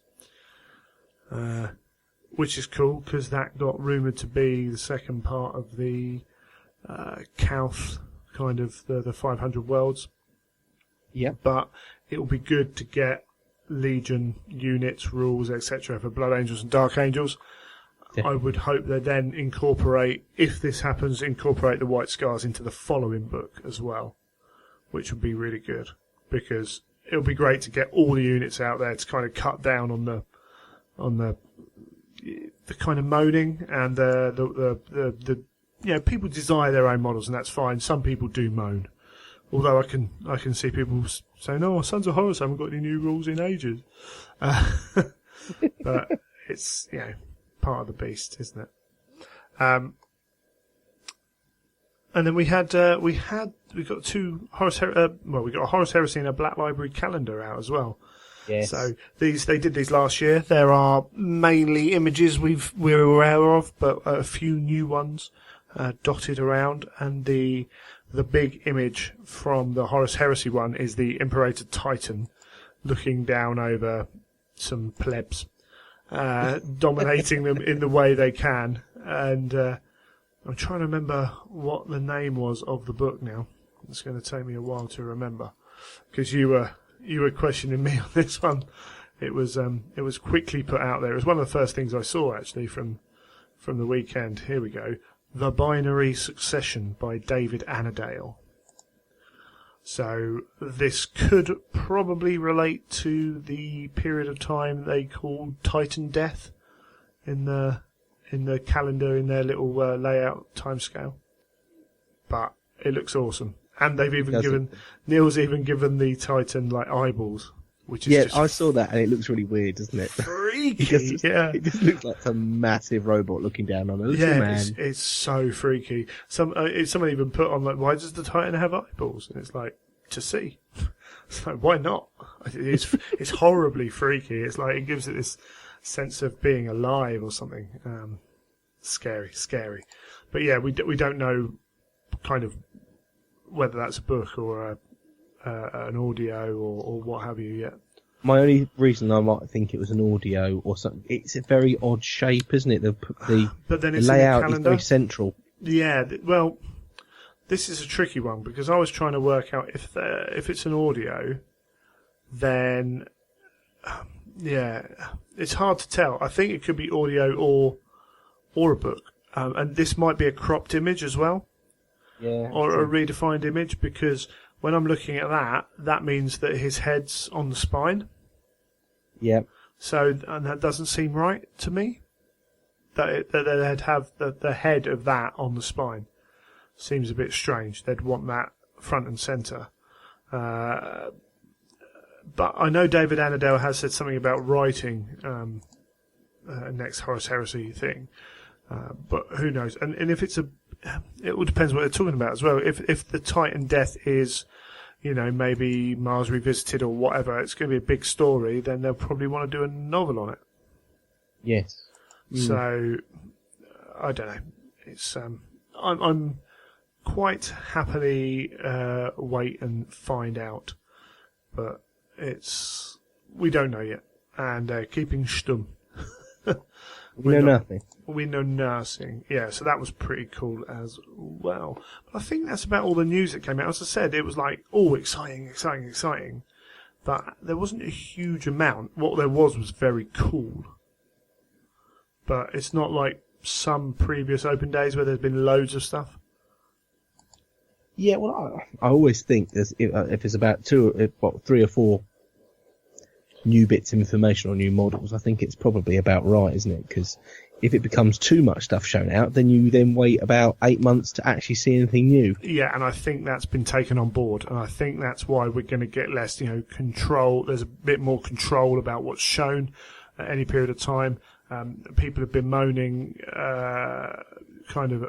bemoaning, not bemoaning, bemoaning the amount of time it's taken for the weapons upgrade packs, because they were shown at the Weekender? Yes. No, after that, I think just it was. after that, but it's a long time. We've known about them for a very long time. And they've clearly been ready to go, I would say, as well. It's not as though it's a difficult kit to get sorted out. No, it may be time to build up stock or whatever, but yeah, certainly, yeah, it's frustrating when you see them and you're like, that's what I want, and my dudes are going to sit there without any arms on them for a while because I want them. I've done exactly that. Yeah, exactly. So you can understand that. So again, we've talked before about that balance in how much they tell us, how early they tell us, and maintaining the excitement for it. So and keeping realist kind of views on what you're going to do hobby wise. So yeah, I think it's a good thing in general that that's happened. One thing I did steal off Facebook and posted up was the new magazine that they hand out has slightly increased prices. Yes. So we are looking at, £3 on a £60 model, something like that, £70 model. So about that 5% kind of thing, which comes around every now and then. Things get more expensive, inflation, all that jazz. Did anyone blame Brexit? God, no, I don't know. Let's not get into that here, please, for the love of all that's holy. But yeah, this has been happening for years. We know it goes on. We know that it used to be every year. Has it been? It feels like it's been a while since we've had a price rise. It does actually, and I remember. I think it was the last time I remember was I think the Spartan jumped up a few quid because it was just before I was about to buy one. Yeah, and the thing is, these price rises, they're not. It's not an extortionate amount of money, really.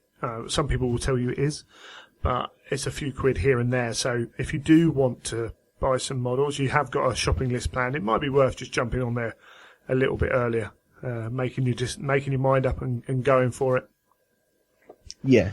But just to be aware, I think it was, a few quid here and there. It's going to happen, but it's good to kind of know in advance that it's going to happen. If you know a few weeks in advance and you were planning that big purchase or something, you can jump in and get in there. It's not, again, saving yourself 20 quid's not a huge amount of money, is it? But, every little helps, as they say. Yes. And what else was there? There was just one thing. I just want to break into specialist games for a little bit. I've got some ideas, actually, that I need to kind of work out. But Blood Bowl's coming.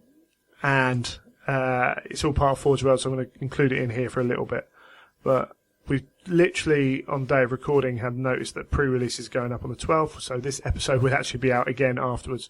But I'm 90% sure that Element Games have already got a deal going on, and this game's huge. And if this game's supported well, it means specialist games are going to get more import applied to them, and everything going forwards. So I can't wait. I really can't. So much cool stuff. No, but it means that. Could you imagine if Blood Bowl failed? Right, which I don't think it's going to do. I'm pretty sure that they know. Even Games Workshop know that it's going to do well. But if it didn't do as well as they hoped, Specialist Games starts to feel a bit of pressure ahead of Adeptus Titanicus and whatever else might come that could be heresy based. So, yeah, I'm going to support it anyway because I love Blood Bowl. But I think I'm going to buy it. I never really played it when it first came out. It's brilliant fun in terms of because everything's a D6. You've got 1 in 6 chance of whatever you're doing really frustrating you and failing. So if you're that way inclined, you have to really try and not get agitated by it. But to sit around with a mate and roll through, and the campaign system's really good. The books looks extremely good, really well done, telling the rules of the game in a modern manner. And a lot of people have been surprised how simple, how effective that's been. And all this is good signs, as I say, for Adeptus Titanicus is coming. They've taken Blood Bowl, they've kept the world, they've kept most of the rules, which are different for Adeptus Titanicus in that respect, but they've kept the feel, and in fact they've kind of infused it with more of a Blood Bowl feel, and made it simple to play, but also kind of, I say the rules haven't changed, but every review I've heard has been it's simpler to look through and pick up the game.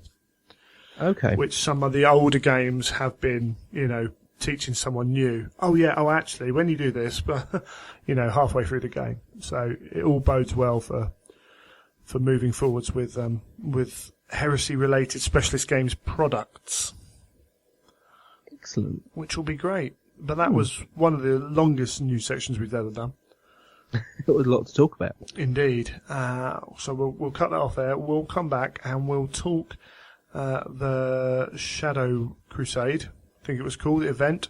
And we're also going to talk a little bit about an event later as well.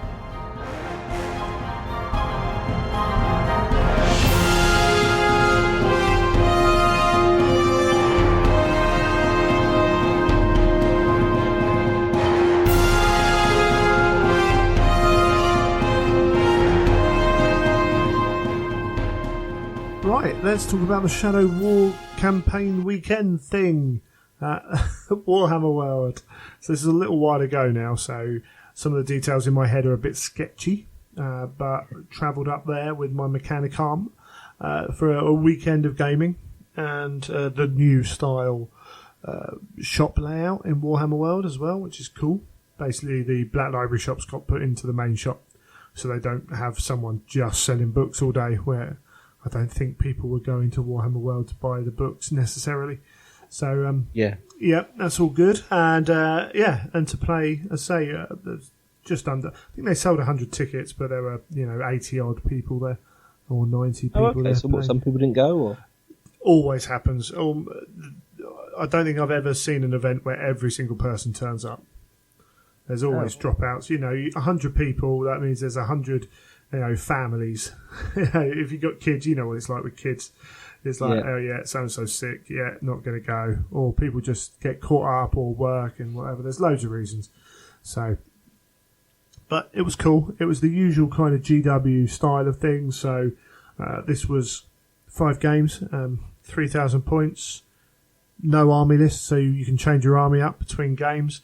The only results that mattered were the last game.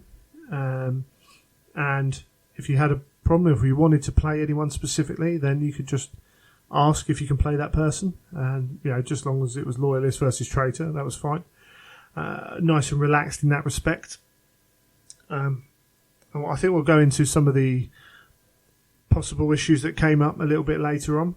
But the idea was we're given this piece of card. We're doing Shadow War missions, obviously. If anyone's listened to the Eye of Horus, Matt Murphy-Kane was talking about his experience of it. Mine was slightly different from his. Things like I don't necessarily have an issue with people bringing non-Shadow War armies, as it were. Ones that... And you don't mind a Lord of War? No, don't mind a Lord of War. Don't mind people bringing Primarchs. I understand that some people do. We said it so many times, there are different ways of playing this game. And that's fine and groovy, just as long as you can, between the two of you, work out on the table a mutually agreeable way. There's no issue with it as far as I'm concerned. I had no problem if I play a Primarch. I didn't actually play a Primarch. I didn't play the Titan army was one I was limited in how much in my army. It was basically, these are the toys that I've got painted, that's all I've got. So I couldn't change my army up to deal with the Titan. So that was something that I was like, we'll deal with it if it happens. Maybe we'll swap, maybe we won't, because it's no fun for the other bloke either if they don't get a bit of a game. Now, you could say don't bring a Titan, but there are some armies that can do well against Titans and some that don't. So, it is what it is to ping one off for the bingo. Yeah, I was really lucky in terms of that. I'll go through roughly what I took. So I took my Mechanicum because my Space Wars are way far from being done. I think I'm getting slower and slower. It's quite depressing, really. But hey ho, I had. The scheme would be quick. No, I just haven't painted them. I just haven't done a lot. It's podcasting and other stuff. It's just got in the way. Travelling to and from work's got in the way as well. But I had an Archmagus Prime he was an Ordinator with, he's 330 points. So in theory, he's rock hard and doesn't die. So he died every game? No, but only the ones that mattered. Magus Dominus, just a cheap little Magus Dominus to cast some stuff and have some melter bombs just in case. A couple of units of 3 Thalax, both Destructor, with a multi-melter and Photon Thruster. I need to get my other ones made up. 10 Tech Thralls, because I own them. 3 Castellax, which is the first time I got to use them properly in anger, which was cool. 3 Myrmidon Secutors, all with grav guns. 3 Vorax with the bio-corrosive ammunition on their rotor guns.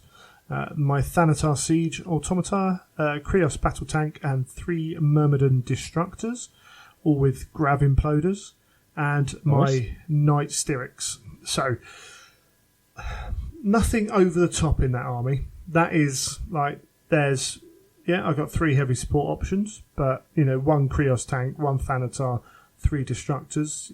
It's nothing you'd put down and think, oh my word. I had a Trios Armoured Conveyor as well, which usually just ran some Secutors up the board, just because they get shot off otherwise.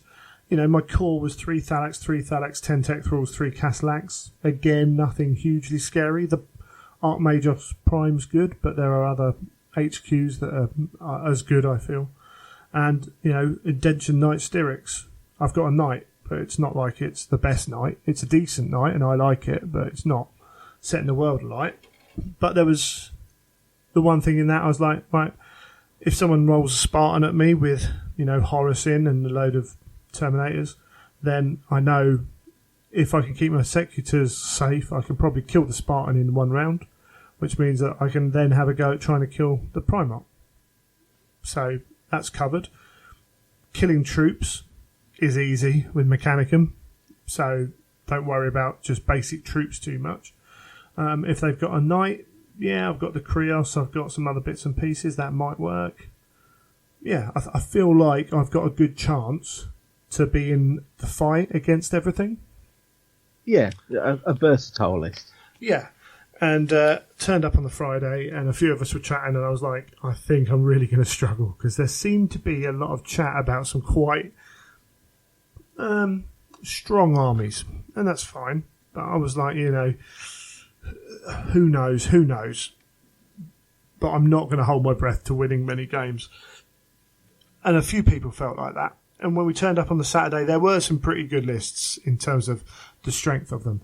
There were some awesome lists as well. I think it was Chris Vecht who took all Dreadnoughts, which worked well. I think he got fairly beat. He lost 33 victory points in one game, which is quite stunning, really. Ouch. Bless him. It's just one of those games. When it goes bad and you've got a list like that, it's going to go bad. Ben Greaves was there. We talked about Ben Greaves on the show before. He toned his lists kind of down from where they were normally, and he bought what he did, which was great as well. He managed to pick up 10 Custodians, which were released at 10 o'clock that Saturday, and have them painted. And he had 2 lists, and he would leave his HQ out for each guy and just ask the opponent, which HQ do you want to fight? And then he'd put up the appropriate list, which was quite cool. Oh yeah, that's a good way of doing it. Yeah, so there was a Warlord Titan there. There was Matt Lacatelli was there with his Knights again, which was pretty cool. So I was like, okay, we'll see what happens. So were these people that had been to the previous one or other events? Yeah, Ben's been to every one they've done at Warhammer World. Matt's been at a few. Chris has been at quite a few. Ed was at quite a few. There's a lot of faces you've seen before. A lot. I've only been to a couple, so I can't say whether other people have gone to them or not. But a few newer faces and a few who've been around. So yeah, a good mix. I suppose if I do my games, because they were fun, and I think it's fair enough to do that. Game 1, Daryl, great guy, really fun game, World Eaters. The deployment where you're on the ends but in a triangle. Can't remember what it's called now. Yeah. Yes. What each board corner? There's four triangles. No. You're playing long ways, but your deployment zone is a triangle, 24 inches on to the edges. Oh yeah, I think I know. I can't remember what it's called, but we played with that, and I was looking at it going, "No, I don't think this is very good for me." And then it quickly transpired that because of the triangle, he could only have one tank at the front and a couple of tanks behind that, and his army got pushed piecemeal into my army, and it was like, here's one thing to deal with. I'm like, Mechanicum are really good at dealing with one thing at a time. Really that sort of good, powerful shooting to kill something in one round, and deal with whatever they struggle with a lot of it. Yeah, and so it was rather unfortunate, and it kind of set the tone for the game. That this army just kind of came piecemeal at me, and I could take it off. It did help that this was, it became a theme for the weekend that my Castellax took a beating and always had like 1 or 2 wounds left, or my Triorus Armoured Conveyor, which is the first time I've ever used it, just absorbed fire upon fire. It was one game it was killed, it was hurt really early on, but the other ones it just absorbed shot after shot after shot and was keeping moving. And so all of a sudden they fired 4/5 of their force, and I'm like, they haven't even killed the 2 units they're aiming at. Yes, it was like, yes. This is quite tough. Okay, so I'm starting to see now where the real moaning comes in against Mechanicum. Fair enough, I can understand a little bit of that. And unfortunately, it did end up being a fairly simple game for me because of that. But we had a really good time It's got a really cool, very quickly done World Eaters army, but it looks very good. I didn't let his Red Butchers get into me. It's kind of key in it. As like there's a tank there carrying some Terminators, I'll kill them. But yeah, no, really good fun. I was like, oh, I've won a game. That's unusual for me at a Heresy Weekender. Normally, or weekend. Normally, I don't win too many of these. That's quite good fun. And at the end of the game, you get a bonus. So the idea was, you're going into the 5th game. These bonuses you get from the 1st, 2nd, 3rd, and 4th games help you in the 5th game. I think it was this mission where you actually got a better bonus for losing than you did for winning. I was like, right, okay, that's a bit strange. But we thought, we'll note them down and go up, and nothing was really talked about these. And, we'll figure it out as we go along. Don't bother us, having a good time, that's all that matters.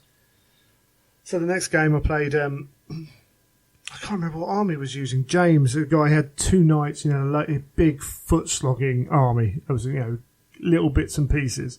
And it was like, oh, this could be quite tricky. This could be one of those, this was the quarter deployment, so actually on that front part of the quarter, you're actually quite close to each other, or you feel quite close to each other. And he had 2 knights to my 1 knight. I was like, oh, this could be tricky. And the same thing happened again. So he smashed a load of fire into my Triarus, and that just absorbed it all. And then tried to hurt my knight. And then I kind of just went, oh yeah, I've killed that knight. And his knight scattered 12 inches back from my lines, which was the big worry, into the middle of a massive infantry. And all of a sudden this like 10 inch flipping circle appeared with no troops in the middle of it. I was like, oh, that's not good. It was very funny. He laughed at it as much as I did. We were having a good time playing it, but that is where Mechanicum can do really well. When you see a lot of troops like that, there's that they are tough. Even the Secutors, although they've only got 2 wounds, they're tough. The Phalanx are tough. There's a lot of stuff that is hard to get through with bolt guns sometimes. Yes, I think that's the thing, isn't it? There's a lot of stuff that Mechanicum don't have to worry about. It's not don't worry about. I'll kind of cover it a little bit at the end, I think, in terms of what I felt after the event. It was interesting, kind of getting a real feel for it. Third game we played was the ambush deployment, so the circle with the army coming in from both sides, and this was hunted as well. So only half your army started on the table, and the rest came in reserves. I was playing Craig with his Emperor's Children, really nice Emperor's Children army, and he had a glaive, and I'm like, ooh, I haven't played against a glaive before. This will be interesting because you hear about these things, you can read the stats, but until you see it on the table, sometimes you're not sure. Definitely, yeah. And I put him in the middle, being hunted, and he left his glaive and his Terminators with Eidolon in a Spartan off the table, and yeah, I was like, okay, so I'm smashing up some stuff, and then all of a sudden, all his reserves came on in one turn, and only one of mine had in the previous turn. I'm like, oh no. So this glaive rolls onto the table, these Terminators roll onto the and I've been having fun because I've just been shooting at like troops to start with. His sacrificial rhinos were put out at the start of the game. Although he had some veterans, and with their 4 up to wound ability. Oh yeah, they're dangerous. That's really good against Castellax. Yeah, and Primarchs as well. Yeah, really good. And he probably got a bit unlucky in that. He did a lot of wounds, but maybe not as many as he could have. And this glaive rolled on, and I was like, you know what? I'm not too sure how to deal with that glaive, because they take a lot of killing, don't they? They do. 12 hull points, something like that. It's like, oh blimey, I'm just going to ignore it. Like, I think that's the right tactic here. I'm not really too sure. I'm not. At the end of the day, I've said a number of times, I think there is an issue with super heavies. Period. I have to do 12 hull points to it before anything happens. So if I spend a whole turn trying to kill it and do nothing, I've achieved absolutely nothing. So I was like, yeah, stuff it. I'll ignore it. So I turned round to face this Spartan that had just rolled on with Eidolon and all his boys in. And that Spartan died. Almost all the Terminators died. I think there were 3 left. There was Eidolon and 1 or 2 Terminators left by my turn of shooting. I was like, yeah, that worked. And I think he did the classic. He got out of the vehicle, bunched them up to try and avoid other shots, forgetting there was a Thalax around with a Magus Dominus sitting next to him saying, "Oh, you can fire twice this turn, mate," which is just golden. It's like, you know, you're sitting there as a Mechanicum player going, I just need one moment where like some Terminators all grouped together and I'll be happy. And it happened 2 or 3 times in the tournament, in the event. I was like, oh, it's amazing. So yeah, I kind of smashed all them up to the point where the Glaive was never going to win the game anyway. And when I did decide to turn around and kill it, my HQ did 5 or 6 hold points to it in one turn anyway. I was like, as an Ordinator, he gets the extra dice on armor pens. So he's just like smashing stuff up. And then he runs it with a chain fist as well. And yeah, actually, when you can concentrate fire on it, I was like, actually, I've got 2 or 3 things here which can really hurt it, which is, it's good to know. But I mean, it still takes most of my army to do it. I think with them as well, it's looking for that weapon that's going to cause the explode results. Yes, big time. Because as soon as you get them and you get the extra, what's it, D3, isn't it? Yeah. Hull points, then suddenly it starts stripping them off really quick. Yeah, big time. But it's about having those in the right place, which is not always easy. And he aimed at my Krios, which is a wonderful tank. I love my Krios. Aimed at that early on. I think he took the Knight out as well. Yeah, the Knight would laugh at it, especially with his ocular array, to re-roll 1s on the vehicle damage table. But is it only vehicle damage? Anyway, even that in combat, strength D is lovely. So yeah, it was another cracking game, and for a while there it was really swinging either way. But these Shadow War missions sometimes, they played a big part in that. And the thing was, the Shadows War missions aren't necessarily as even as the basic missions are. So much more story driven. Yeah, absolutely. But I also think a lot of people haven't played them as well. So I was looking at it going, right, if I'm here, how do I do this? Okay, I'm going to have to sacrifice units in this one just to try and keep the other stuff alive. But it was good. It was really cool. So I ended up, like, day 1 being on 3 wins. I was like, doesn't mean anything because, again, like, I think 2 out of the 3 first missions you were better off losing than you were winning. On the special rules, like, one of them I got to give Feel No Pain to one of my units or re-roll 1s on a Feel No Pain if they already had it. Whereas if you lost that game, you got to give one of your units the Ignores Cover special rule. And I'm like, well, I know that if I've got, like, I don't know, what would I give that to? My Knight with his 5 strength 8 AP3 Volkite shots, or would I give it to my Castellax, or would I give it to my, my Krios when he wants to shoot at tanks through stuff, or so many options. I'm like, that's just crazy, and that's before other people are giving it to their tanks with, not necessarily the Typhon that ignores cover anyway. Was it the Bombard? It's like, this is ridiculous stuff you can do. But okay, well, that's it. I mean, some weapons, that most people are just looking for their cover save to survive. And you give that ignores cover. It suddenly goes, so I can't now let them. That's a squad of 10 las cannon dudes with ignores cover. It's crazy, but it's not a problem in a way. But it's just a bit weird that you do really well and get a lesser result.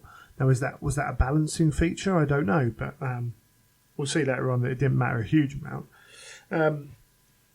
Game 4, I played a massive infantry Death Guard army with 6 rapier batteries and just troops everywhere. And he'd purchased his own. He got made up out of green acrylic, 120 small round template size templates, just in case every gun got to fire Phosphex every turn. Wow. And so some of his games, I think he used over 80 in his first game. The table was just littered with Phosphex, which is just crazy. That's a good bit of forward planning as well, isn't it? Yeah, it is. It is. And it was brilliant. He was in the centre of that same kind of ambush mission and stole the initiative on me, which was like, oh, okay, I think this game's going to be over very quickly then. Which I think, actually, it turned out that made the game worth playing, because had I won the first turn, he had an Atropas and pretty much all infantry. I think he might have had a Sikaran Venator or something like that. But yeah, I think his Atropas would have been dead turn one. And then I would have been into his Rapier gun crew, shooting them turn one as well. And my Castellax would have run into a unit of 15 Marines turn one, which they're going to just love. What happened was his Atropas charged my knight, and he came out and just dropped the world of Phosphex on my Castellax, who, luckily enough, can force him to re-roll successful things, but it's still going straight through their armour. It's taking its toll. But again, they stood up to it. They lasted it, which is just so invaluable. And this game then just became a grind of me whittling him down. And it was a case of how quickly could I do it? Because I needed to get to a certain point on the table to get off and all that jazz. His Atropas ran into my really rubbish knight, and he's like, oh yeah, we're striking at the same time. I'm like, no mate, you're going before me. I've got the initiative 2 knights. Oh right. Oh. I was like, and you've got more attacks. Yeah. Okay. Yeah. My knight won that combat. Just shows you, doesn't it? It's like the dice, he couldn't roll to hit for Toffee, and I could. And it was like, yep, let my knights sitting there on 1 whole point left. And again, the Atropos went back and killed some of his troops. I do think that with combat especially, it can be that you can have statistically a much better unit or a better model, and it doesn't always pay off. It's only ever going to 3-ups to hit. That's the thing, isn't it? It's going, oh, well, I'm so much better on this, that. Well, it's only 3-ups to hit, and I'm still hitting you on 4s. Yeah, it didn't matter in this one. One more attack, and sometimes it doesn't actually count for that much more. Yeah, in this case, that wasn't relevant, but it was like he came in with 5 attacks and hit twice, and I turned around my 3 attacks and hit all 3 times. It was just one of those sod's law. Like, I was rolling really well with him. Other places I wasn't rolling as well. And this game was literally, it was just Phosphex coming down every turn, and me trying to avoid Typhon and a load of Terminators, Greyborns, and were they Greyborns? Wherever possible. I was like, I can deal with them, I think, if I get the first turn. And I didn't. And then I just kept shooting at them. And I think they made about 20 out of 22 4-up saves. Wow. It was just, I was like, I'll put the Thalax down on them. Yeah, I'll put the Thanatar shot down on them. Oh, no, none dead. Okay, I'll shoot this at them. None dead. Okay. Oh, I'll finally kill one. Oh, wow. Okay, next turn, didn't kill any of them. And it was only when my Vorax finally got into range with their rotor cannons, with their biocorrosive ammunition, which again isn't brilliant against Death Guard, but they get the feel no pain or whatever it is for it. But it was just a case of, right, here's a load of dice. How many ones can you roll? Yes, yeah. It's a great way of dealing with all Terminators, I think. And yet, by the end of this game, I had 2 models that were 2 inches too far away to score points, and he had 2 models left on the table. Oh. Yeah, it was something crazy. I just couldn't quite take down the one last Terminator and Typhon. It was a proper bloodbath. Which I lost. And I should have won it. I made a number of mistakes in that game. I could have won it. I think not easily, but certainly it was in my hands to win. But that didn't really matter. It was a cool game, and again, it just showed the resilience of those Castellax. Phosphex will do it, but it does absorb that unit shooting at them for quite a chunk. They are powerful. And then the last game, I grudged Duncan Cormack, who's a guy I know from first time I met him was at Heresy Weekender. Might even have been second one, I think. And I was like, you know what? There are some armies here I don't want to play. I'll go for a grudge, so I know who I'm playing. So we played, and it was the challenge mission. So if your HQ kills their HQ or vice versa, the game ends, and the winning HQ is the winner. No other points are scored. If that doesn't happen, then it goes to secondary points. And he had an all drop pod Wild Eaters army, which is really cool. 15 assault marines as well. And I lined all my dudes up, like, right, don't let the drop pods get around you. And I just shot at all the drop pods, and it was one of those things. With my last shot of the turn, I managed to kill his Dreadclaw. Got the second to last shot of the turn, I killed his Dreadclaw in the first time they came down. And the Red Butchers get out, and they couldn't quite spread out enough, and the Thanatar killed half of them with one shot. And it's like, okay, kind of that's done then, done that side of it. And in his, he dropped his melter gun guys down and tried to shoot them my knight, and I think he did one whole point, and then he fired something else at my knight and did nothing, and then he fired something else. It was just one of those games where 2 turns of below average luck, not really terrible, but bad enough, meant that it was a case of, okay, here comes another unit, I'll just kill that with that. But because we got into the story of it, I'm like, right, my 330 point HQ's going to charge into your HQ where I've just shot 15 guys out of his unit. Yeah. And as I put it in and I carried on rolling other charges and whatever, I turned around and went, oh no, you've got a Paragon Blade, haven't you? He went, yeah. I was like, he never survives Paragon Blades. And Duncan's gone, don't worry, my dude never kills anyone with a 6. I'm like, he will now. Got to turn. Okay, you're going first. 5 attacks. 3 6s to hit. Oh, well, at least you wasted some 6s. No, there's 2 more on the wound rolls. I was like, oh, sod it. Rolling one at a time. Passed the first one. 3 up invulnerable, baby. Yeah, failed the second one. I don't think that HQ, anytime he's been over 300 points, has ever survived a round against a Paragon Blade. He attracts the 6s. It's unbelievable. And so I lost the game. And Dunk had, 4 models on the table, 3 of which were drop pods.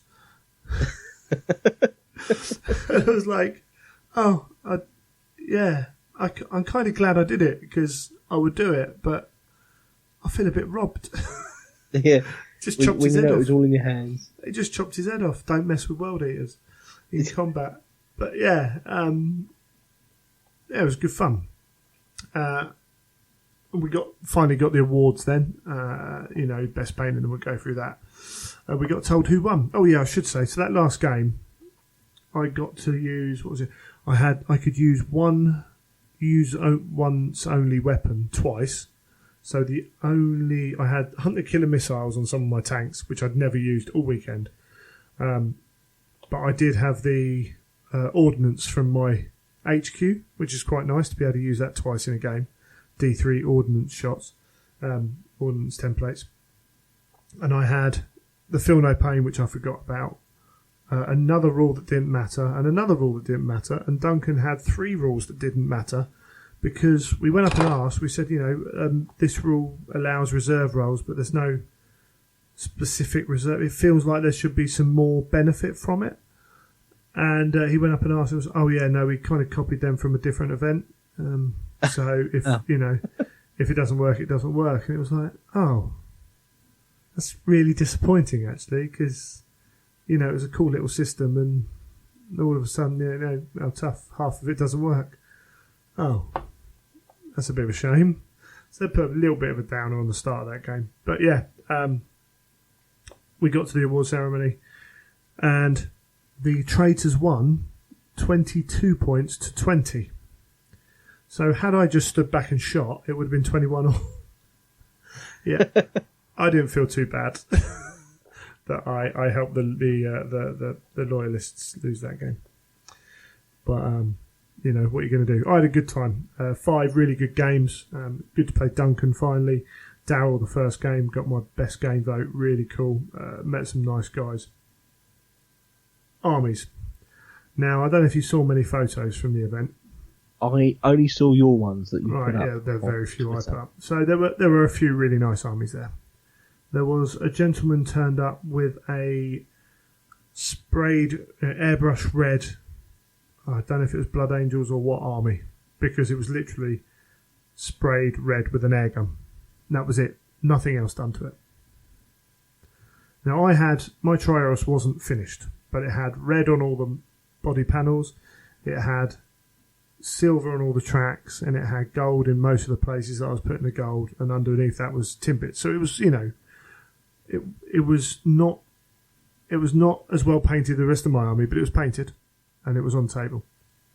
And you know, the guns were painted on it. So yeah, that army. There was another army that was, I assume it was Iron Hands, which was basically just painted black with bits of silver on guns and stuff.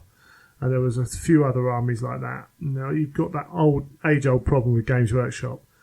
Because they're such a big company, can they tell people to go away? This becomes a bit of a,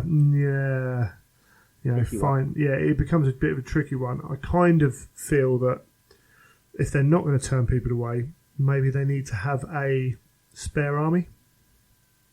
It's just to say, look, because that red one, no, we had Warlord Titans there, we had Reaver Titans, we had Warhound Titans, and there was at lunch, I think it was second day, a few of us were sat round, and it was like, if I play a Warlord, I don't mind, you know, if I play the Reaver, I don't mind, if I play that red army, I'm going to ask to change,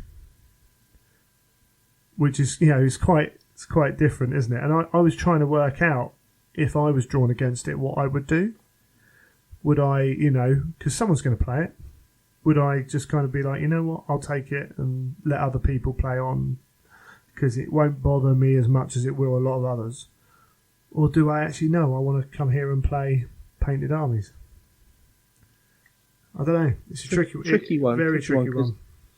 I know the pressures of trying to get stuff painted in a short amount of time. Yeah. Well, this is it. You know, you don't know the situation. It could have been that guy, you know, had all intention of 2 weeks to get his army done, and something horrific happened, and he just had to go with a red sprayed army, and he didn't want to miss out. Yeah, but in the same regards, I think if I'm going to one of those sort of events, I think I'd want to play painted armies, and it adds to the weekend, doesn't it? Yeah, there were guys there who had, you know, busted their chops to get that army finished. That night before, were up painting so that they could put it on the table, you know, who put me to shame because that model wasn't finished anywhere near where I wanted it finished. But I was painting at Games Workshop at Warhammer World on the Friday to get it to a point where I could put it on the table and not, you know, not feel absolutely terrible for doing it. If you're going to an event, you know you're going to an event. I think some people do leave it really late, but don't. You know, if that was me, I probably wouldn't have turned up to play, or I'd have borrowed an army. But not everyone can do that. But it's hard. If that army came to my event, I think I'd be forced to say, sorry, it's in the rules pack. You know, the rules are there, but that would hurt people attending my events in the future. Yes. So, you know, Games Workshop are always going to attract people. But what do you do? It's a really tricky one. I think the Warlord player didn't have a spare army, which I think's a little bit. That's a little bit tough because it was no army list, wasn't it? Yeah. So it wouldn't have hurt to have brought some extra stuff along. I'm not just just as long as you've got enough people who wouldn't mind playing him, it's not necessarily an issue. But it could be just really not fun for someone to play that list. And some people some people will say after the event when they've lost, because actually they think they've got a chance. And then they get smashed up and they're like, oh, well, it's not a fun list, is it? And it's like, well, you were happy to play it to start with.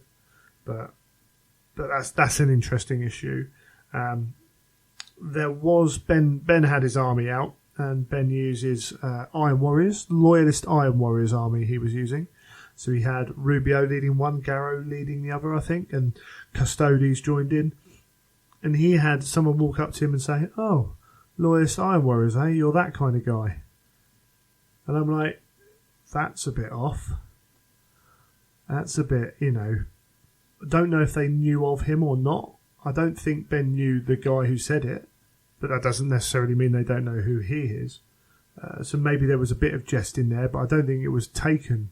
It was kind of, I don't think Ben perceived the jest in that. I'd have to double check, I don't want to put words into his mouth fully.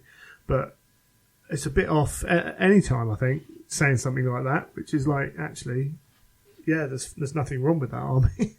It fits perfectly well. Yeah. I totally agree. I mean, and also the effort he puts into his armies. Yeah, they and look great. The quality he puts out is amazing. Yeah, it's obviously not, you can tell when someone has made an army just because they think there's a rule to exploit or something like that. A lot of the time, you can look at the army and go, all right, yeah, oh, you've always played this army and all that, Joe. You can have a laugh with someone. But Ben has obviously put time and effort into all of those models, even if it wasn't really well painted, as in kind of technically, you could still tell that he'd taken the time and effort to do it. And that's all people ask. It's not, I don't expect everyone to come to all of my events with wonderfully painted models, because, I wouldn't be able to attend my events then. But you can look at, well, I wouldn't, my painting is average. Yeah. But even the armies that don't look as well as mine, the people who tried hard, and that's who made the effort. And you can almost, very rarely that I've ever seen anyone kind of say, have two people have a differing opinion on whether something's allowed or not based on that kind of quality, because I do think it does tell. And that's all that I want as an event organizer. I want people to have made the effort. Yes, and not just I do agree. Yeah, sprayed it black, painted a few bits of silver on. That'll do. I don't. That's not making the effort. Yeah, you can use black undercoat as a paint. That's fine, but yeah, it's so hard to define. But it's it's like you know it when you see it. So I don't know. It's an interesting one.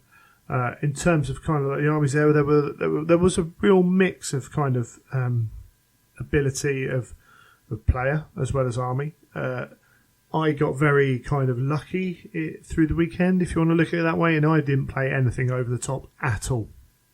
In fact, some of my armies, when you look at them, the opponent's armies were fairly low on the scale of how tough they are to play against, to the point where my balanced Mechanicum army, I was starting to think, hold on here, is this a bit tough to bring to our Mechanicum? Really that tough? Are they that kind of bent, to use that terminology or whatever? I don't think they are. I think I played, some games where it mattered, some games where there was luck involved. But boy, Castellax and Trioris are good, and you can see why people take armies with 12 Castellax in them. Yeah, see, I think again though that's probably a downside, that where some people play differently.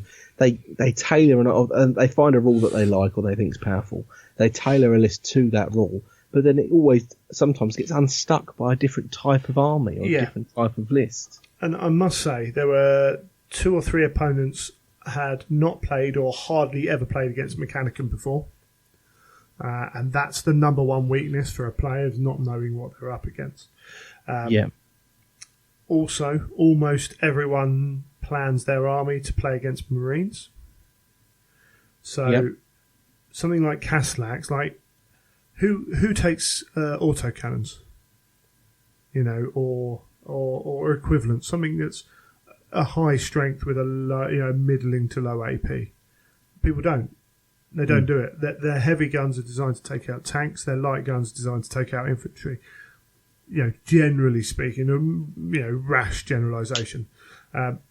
So your las cannon is not much better than a bolter when you fire it at a Castellax. I mean, it is better, but it's not a huge amount better. Someone brings along a Typhon, and they can cover 3 Castellax. Well done, you've done 3 wounds. Whereas you can kill 15 Marines with that quite happily. The glaive that I played was drawing a line down, and he was doing 2 wounds to a unit of Castellax. It's not a huge amount of death, is it, for a tank that's costing you 600 points or whatever it is. Whereas if that was down a line of Terminators or whatever, you'd be doing a lot more damage. Yeah. So definitely. they do play around with the rules. Even Thalax, toughness 5, armor 4. Most of the time, it doesn't matter if 5's the threshold for armor because of bolt guns. Doesn't matter if your armor's 4 if they haven't got any heavy bolters or autocannons because nothing's AP 4. So so essentially your toughness 5 and making a few less saves. So that helps as well. Flare shields definitely help, and I've got the 1 on the knight and the 2 on the tanks, which is cool.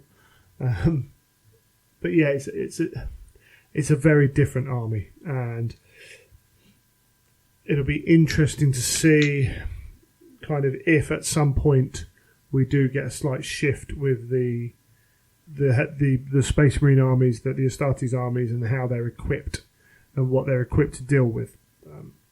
One thing I will say is there seemed to be a lot more variety in the armies for the Legion lists.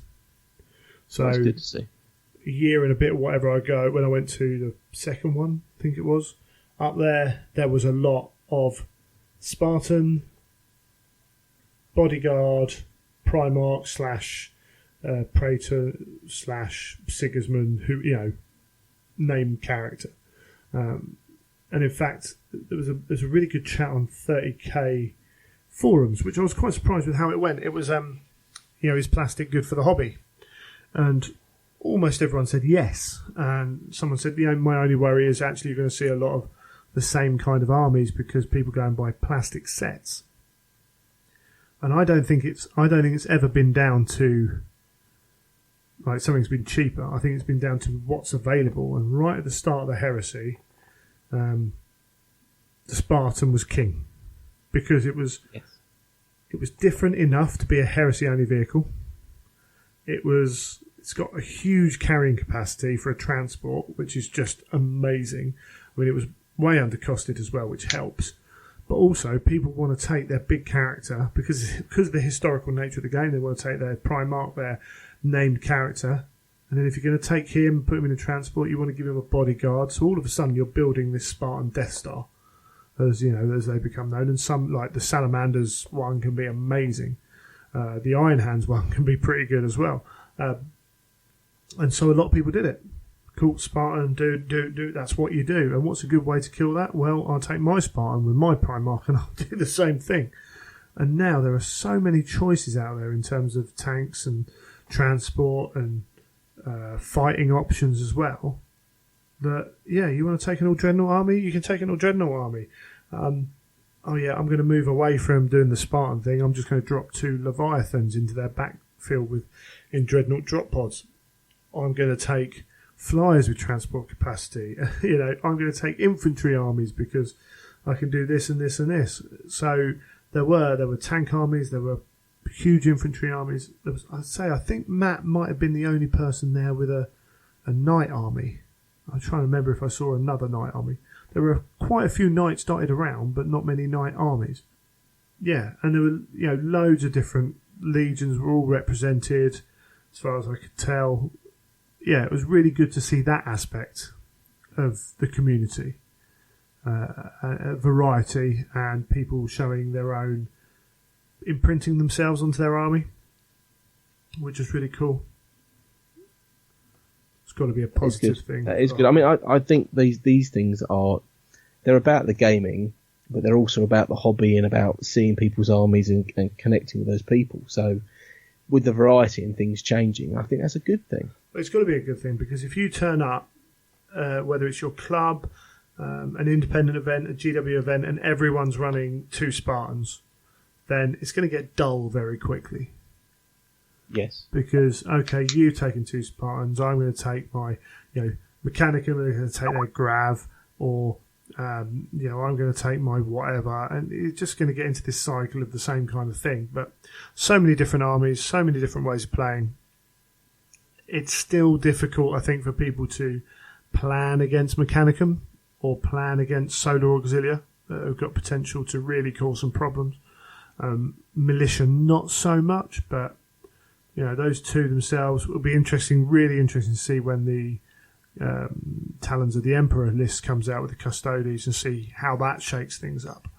But it's great to see that variety. What I did get to do is talk to one of the guys I know on the events team, Games Workshop, and he actually listens to the show. So hi, Rob.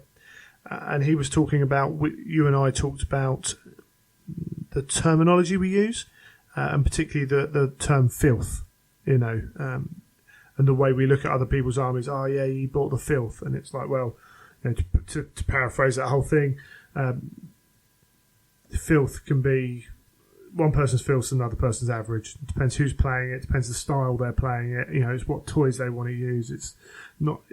We're characterising people very quickly based on the toys they happen to have in their army.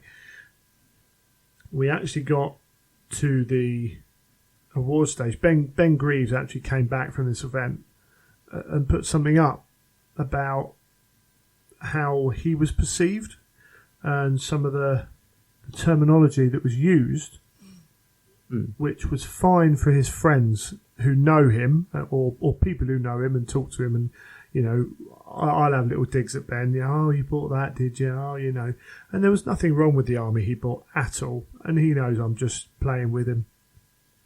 But there were other people at that event who kind of went, oh, what did you bring? Oh, you bought that. Oh, and kind of, turning their nose up at what he'd done. And I don't think it was him. I think there were other people as well. And it's like, hold on, guys. We've got a community here that's not big enough to kind of cope with that. We need to understand, again, as I say, that there are, as we've said before, there are many ways of playing this hobby. There are many ways of kind of adapting within that. And Forge World have made something where, in many cases, what is the background style of army is actually one of the best armies to play. They've written the rules well.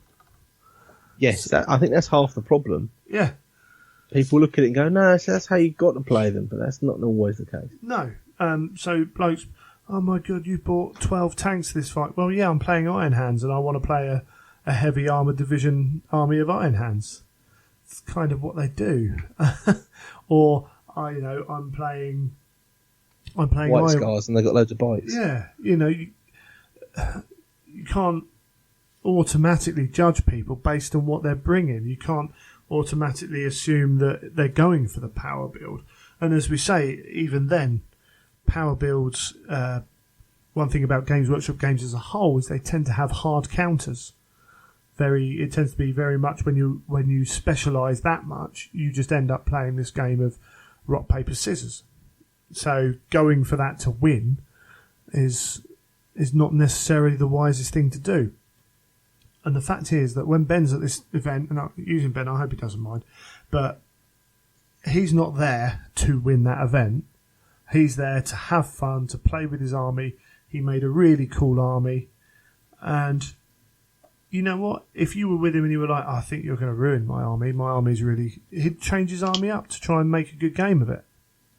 It just so happens that actually he likes to play at a higher level of kind of how good that army is than maybe some other people. But that's not a reflection on him. So we kind of got to be aware, and we all do it, and I do it, and it's one of those things, humanity does it in itself, but really kind of looking at being aware of kind of terminology, how we use it, what it means, and to accept that there are different people looking for different things. I've seen people bring horrendously soft armies to these events, and you look at the guy and go, "Oh, I hope he doesn't mind losing." And actually, no, he doesn't, because he's happy playing the list that he likes, the way he likes it, and he knows that he's not going to win many games. But that's not his main purpose of going to that event. So there's no point kind of, telling him that his army's no good, because he does not care. He's like, yeah, I know. It's brilliant though, isn't it? So, yeah, there was a little bit of a weird thing that kind of went on that weekend. And it wasn't major, but it was enough that it could affect one or two people, maybe more.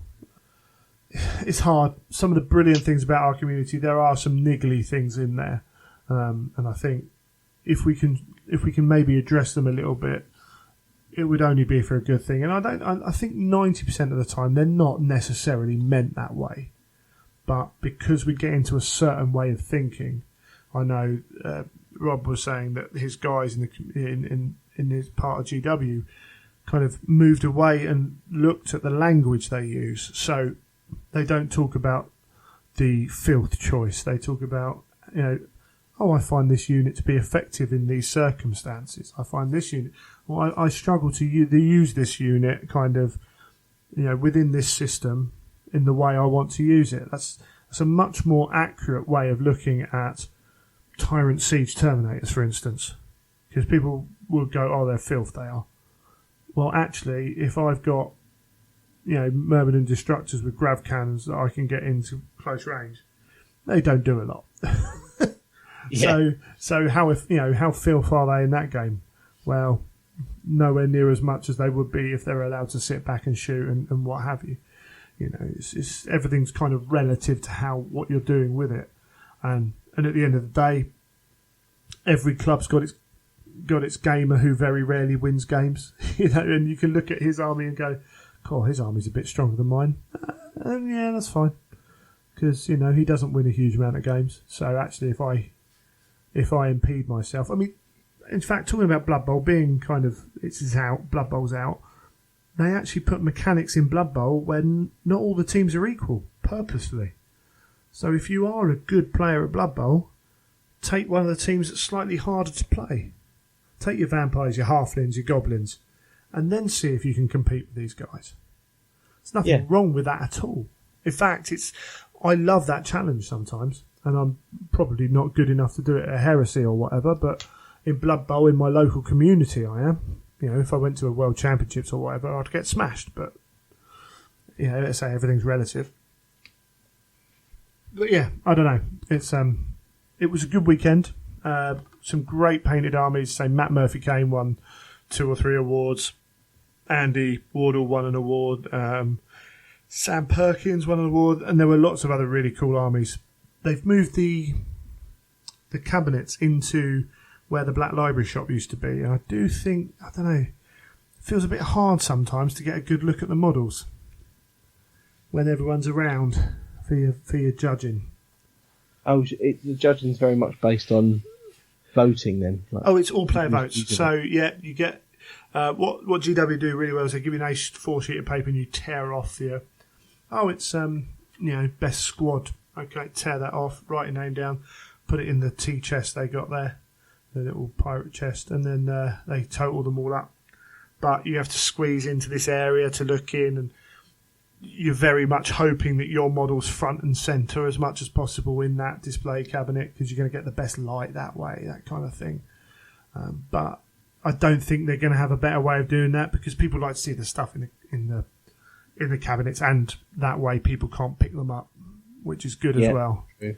So, yeah, I mean, I didn't get a huge amount of a look, because I must admit, sometimes I walked over there and I was like, well, I think that one, but I can't really see that one at the back very well. And, let's say with technical painting, I'm not in a position to fully judge, but there were a lot of good painters there, doing lots of cool stuff. There's a lot of really cool armies, which is always good. Yes, excellent. So, yeah, I don't know. That was a slightly different way of doing a review of the Would you go to the next one? I would go to an event again. Yeah, definitely. Is the doubles one's up? Has that been sold out? Or is that... Yeah. That only had like 8 tickets left at the weekend when we were there 2 weeks ago. I think that's got sold out pretty quick, but you can go on the reserves list. Lots of people complaining that it's only 1,000 points a side, and it's like, well, mix it up. Yeah. Do things. Yeah, well, I thought that'd be quite cool, actually. If you're playing with a friend and you've got 2 really contrasting armies, it will you be. could really sort of go, right, well, I'll go for the fast lightning stuff. You go for the heavy stuff to sit back, and you could really have some fun. Fully depends on the restrictions in place. So I was looking at my event, and my event's different in that I can apply specific rules to specific players if I think their army's too good, because I've written that into the pack. That's kind of my last balancing thing, is what I say goes. So, yeah, I can do that. GW won't do that. What they kind of maybe didn't look at was, people are talking about bringing a Primarch in 1,000 points, which you can do with that Rite of War, but is it fitting with the kind of event they want to run? There were some people talking about bringing some really proper, kicking boots on lists. So it'll be interesting, because that's the kind of event where you very much do get some people going, let's go up as mates. Yeah, we'll have a laugh. And there could be a huge gap in expectation between the two teams. But we'll see. Because for my 1,500 point one, I just banned that Rite of War. I'm like, the point is that, particularly for my one, the point is that these guys aren't involved in these 2 battles. It's very much kind of, one of them's a kind of, we've dropped, let's go and kick some heads before we kind of have to get into the full battle, and the other one's a bit of a dawn raid. So I was like, I don't want Primarchs in there, and actually that solves a lot of the kind of non-games just by doing that. So we'll see. But yeah, it was January. It was far too close to everything else. So I think a lot of people were like, I've got that, then we got a week off, then we got the weekender. That's not cheap. Yeah, that's a big problem, isn't it? Yeah. So I bet most of the people that go to that would be going to the weekend. I think there is a certain cross section of the population which of the tournament gamers who would go to the Heresy Weekenders. I do think the Heresy Weekender is, even with the people who wanted the extra tickets, is a kind of more involved crowd. And at these gaming events, you will get people going, I've got my army, yeah, let's go up and play, who aren't necessarily as bothered in delving into the minutiae of the Heresy that we can do at the Weekender. But we shall see. Anyway, we'll leave that there. We'll have a break and we'll come back and close the show out.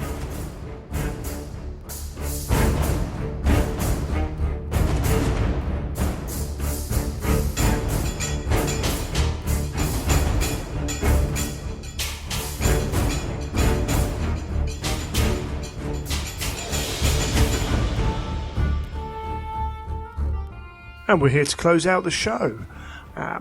There is a bit of time between recording the other segments and this segment, and an interesting piece from Black Library. We talked in the when we were talking about the Horus Heresy Weekender about the possibility of recording the sessions and things like that. And GW have announced that they are going to put some videos up from the Black Library live event on the internet at a later date after the event. Some of the I don't know exactly what it was. I was looking through it, but any footage really of the authors talking going up online will be really good. And definitely. And as we say, bodes well for what we were talking about, the Heresy. It's essentially exactly that, which is cool. Yes, yeah, completely. I mean, it's great to everyone to have access or some access to these. Yeah, I mean, to these seminars and talks. As we say, all that information comes out anyway. So, for someone like me who tweets a lot of it, maybe I won't bother quite as hard, and I can enjoy myself a little bit more. Because if it's going to be up, I mean, it all depends how long it takes to get up. But if it's up 2-3 days later, then yeah, I can take down some information, the pertinent bits. But to have it all up clearly, and as we said before, to have no misreadings that then, Chinese whispered down the line, then... Yeah, because that can be some of the issues with those seminars, because something's said, it's misconstrued. Oh, yeah, did you know Andy said that they're definitely doing squats next? And it's like, and someone's like, oh, is that what he said? Oh, I thought he said he was going to do squats with this, and you get all that, yeah. And sometimes they're taken out of context, and sometimes people mishear a specific word or whatever, so... you suddenly get all these rumours going up. I've heard GW are going to do this. And it's like, well, no, never said that. It's like, but it's all over the internet. So, it hopefully will avoid some of that, which is pretty groovy as far as I'm concerned. Yes. In addition, the tickets for the London Heresy event have gone up on sale. So you can go to the website and grab them, and the pack's up, and looks quite cool. I think they've done quite a good job on the graphic design of that and keeping it all tied in. It's very much a narrative event, as all my events will be, if I can help it. But feel free to get yourself along. The venue is right near Paddington Station, and it's hopefully going to gear up to be a really cool event. Yeah, it looks good. Yeah, and I'm in talks with a couple of clubs and stuff about possibilities of them helping out in certain ways as well. So I'm going to keep pushing this. May's quite a way off, but I will keep pushing it through. You said that someone was asking if it was going to be the same date as the Warhammer Fest. Yes. I think with Games Workshop in attendance at the event, then probably not. Yeah, I mean, you never know. Yeah, it could be. Stranger things could happen. Yeah, they may cover it in a slightly different way, but as far as I'm aware, that there's going to be some presence there. But hey ho, it is what it is. At the end of the day, if it is the same weekend, make your decision. And Warhammer Fest is usually it's over 2 days, but it's a 1-day thing, isn't it? The Warhammer Fest. So I think tournament 2-dayer. It's got to be the winner. Event 2-dayer. Yeah, maybe. But yeah, it's looking cool and had some good reception to putting on the event and stuff as well, which is always groovy. One thing I do want to mention, I have been asked a couple of times, does this mean that you're not doing a Firestorm event later in the year? I've never done a Firestorm event. I've done events, they happen to be at Firestorm. My plan was never to always use Firestorm. It was to put on an event at a venue somewhere. For everything that I needed for the first 2 events, Firestorm was perfect. So I stayed with it. I've had contact with someone else about running an event at the end of the year, or towards the end of the year. It's very, very early stages on that talk, so who knows what happens with that. I am planning on running an event though, so if that one doesn't happen, I will run an event somewhere. Now, we're getting to a point where we've got Firestorm Element, there's Tabletop Nation in Essex, there's Big, there's places up in Scotland even, potentially. There's lots of different places where I could go and have everything set up for me and run an event. There are other events, as I say, this other event is an independent event, which is looking to do something different, which initially started with the idea of becoming bigger. And actually, at that time, the 40k community, which was really needed because it was Warhammer and 40k. Really, Heresy was very in its infancy back then. At that time, the 40k community just didn't want to know for whatever reasons, and I think War Machine was the same as well. But there's potential for that to become a thing, and other things as well. So I will need to sit and look through and see what happens with those talks, but there will be an event at some point. I suspect it won't be at Firestorm this year. So if you're looking and thinking, I'd rather go to the Cardiff one instead of this, then there's no guarantees on that at all. Because as much as anything, I want to move things around a little bit. I want to support, we've got, as I say, Element would be a good one because they sponsor the show. So, it's a natural tie-in. I haven't, as I said a number of times, haven't been up there yet, seem to have it going on. Whether they're better than Firestorm or not, that's, everyone's going to have their own opinion on that. But one thing it does do is mean I run an event in the north of the country. Yes. So it gives everyone, different people a chance to go. yeah, so one in London, one in the north maybe works, but then maybe it doesn't, and maybe I do go back to Firestorm, but there's no guarantees that I will. It's all fun. It's all fun. And you never know, this may even lead to more events, which has become a bit of a thing in my head recently, which is... You mean the monthly Imperial Truth event? Yeah, well, narrative actually, event. you talk about that. It was a Age of Sigmar tournament last year at the South Coast Grand Tournament where I really talked to Rob Symes for the first time. Rob is the guy from Warhammer TV, and he was talking to me. He works in clubs and he runs events and things for clubs. And he turned around and said, I don't know why people aren't doing it more events, more often, and, you know, making a bit of money off them. You don't have to make huge amounts, but making some money off them. You know, as he put it, he doesn't mind. Just as long as he's happy with the price, he doesn't really mind if it's, and then the event is worth that price for him. He doesn't bother if half the money goes as profit. Problem is doing it as very much a hobby means it takes up a lot of your time, and particularly with me working, you know, I work 9 to 5 and then I'm on call as a firefighter as well. I have to ration my holiday because it would be very quick to use it all up as a firefighter because I'm on call most of the week. So it's just a bit of a balancing act. But you never know. I'm beginning to be dragged into more things than I ever thought I would be, shall we say. Yeah, I don't know. The writing the pack is probably the hardest thing for me because it's like I want to try and change things every time. I don't want to rinse and repeat. And it takes me a long time to write the pack. But other people have offered help at various points, so there's potential for that as well. But there we go. I think that's most of us done. Have you got anything you want to add before we go into the usual info? No, nothing from me. Okay. So I did say earlier that we'll be supporting the charity. Name the charity again, Neil. The Evelina Children's Hospital.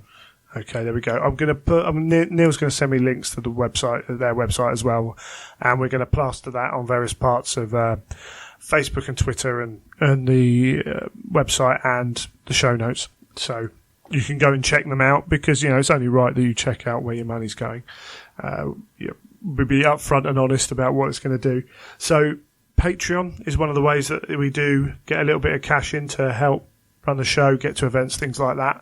So if you do want to support the show, Patreon is there. You can go and give as little as $1 a month if you want, and that's more than welcome. Thank you very much. And there can be more going on. We've got some other irons in the fire at the moment, and there'll be some cool stuff coming.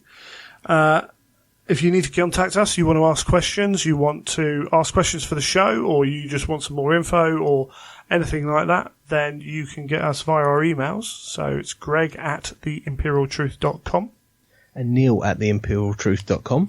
And we're always on Twitter. So imperial_truth or @childoffang for my personal. @Neil Paints for my personal one. Indeed. And you're also on the Instagram as well, which I need to jump on more. I'm getting better. I'm slightly pushing that way. Remembering to then put pictures on there is That's the the other next thing, step. isn't it? Yeah. It's like I use it. I'm a bit of a purveyor on there at the moment. But yeah, we'll do a bit more. And you're Neil Paints on there, aren't you? I am, yes. Excellent. And of course on Facebook as well. So we've got the Facebook group. It's pretty cool. I've set up an event page now for the tournament as well. So hopefully we can get a bit of chat going on there. And yeah, cool. It's all groovy. And, you know, Facebook's great. There's loads of all the heresy things that are going on at the moment. There's loads of cool stuff that I've heard little bits and pieces about other stuff coming in the future from other sources as well. So fingers crossed that it continues to grow and grow and grow because more variety, the better. Not everyone's going to like every type of show. You know, there are people who've listened to this and gone, yeah, that's not for me. Fair enough. And they go and listen to X over the pond or whatever. And yeah, that's what I want to listen to. Then groovy as far as I'm concerned. Yeah. But that's roughly it. I think I need to go and read some books so I can clear my schedule for Master of Mankind, which I'm going to pick up on Saturday. Well, that'll be quite an exciting read, I'm sure. Yeah. already made some people jealous, because some people I know who are getting them bought as presents, so they can't have them until either Christmas or birthday or whatever the relevant date is. So it's like, knowing it's there, that's going to be fun. If you do want to listen, Kenny Lull, who's been on the show, was on the Death Guard show with the Combat Phase podcast, has either now or very soon got an interview with Aaron Dembski-Bowden, which is pretty cool.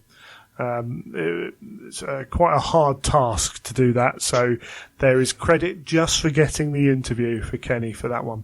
So I'm really looking forward to that one. I haven't heard anything about it yet, except that it happened. So that'll be pretty cool. And he's got some Combat Phase has got some cool heresy kind of centered episodes coming up soon, which should be pretty cool as well. Definitely, yeah. But there we go. I think we're done. Indeed. Awesome. Well, until next time, you have been listening to The Imperial Truth.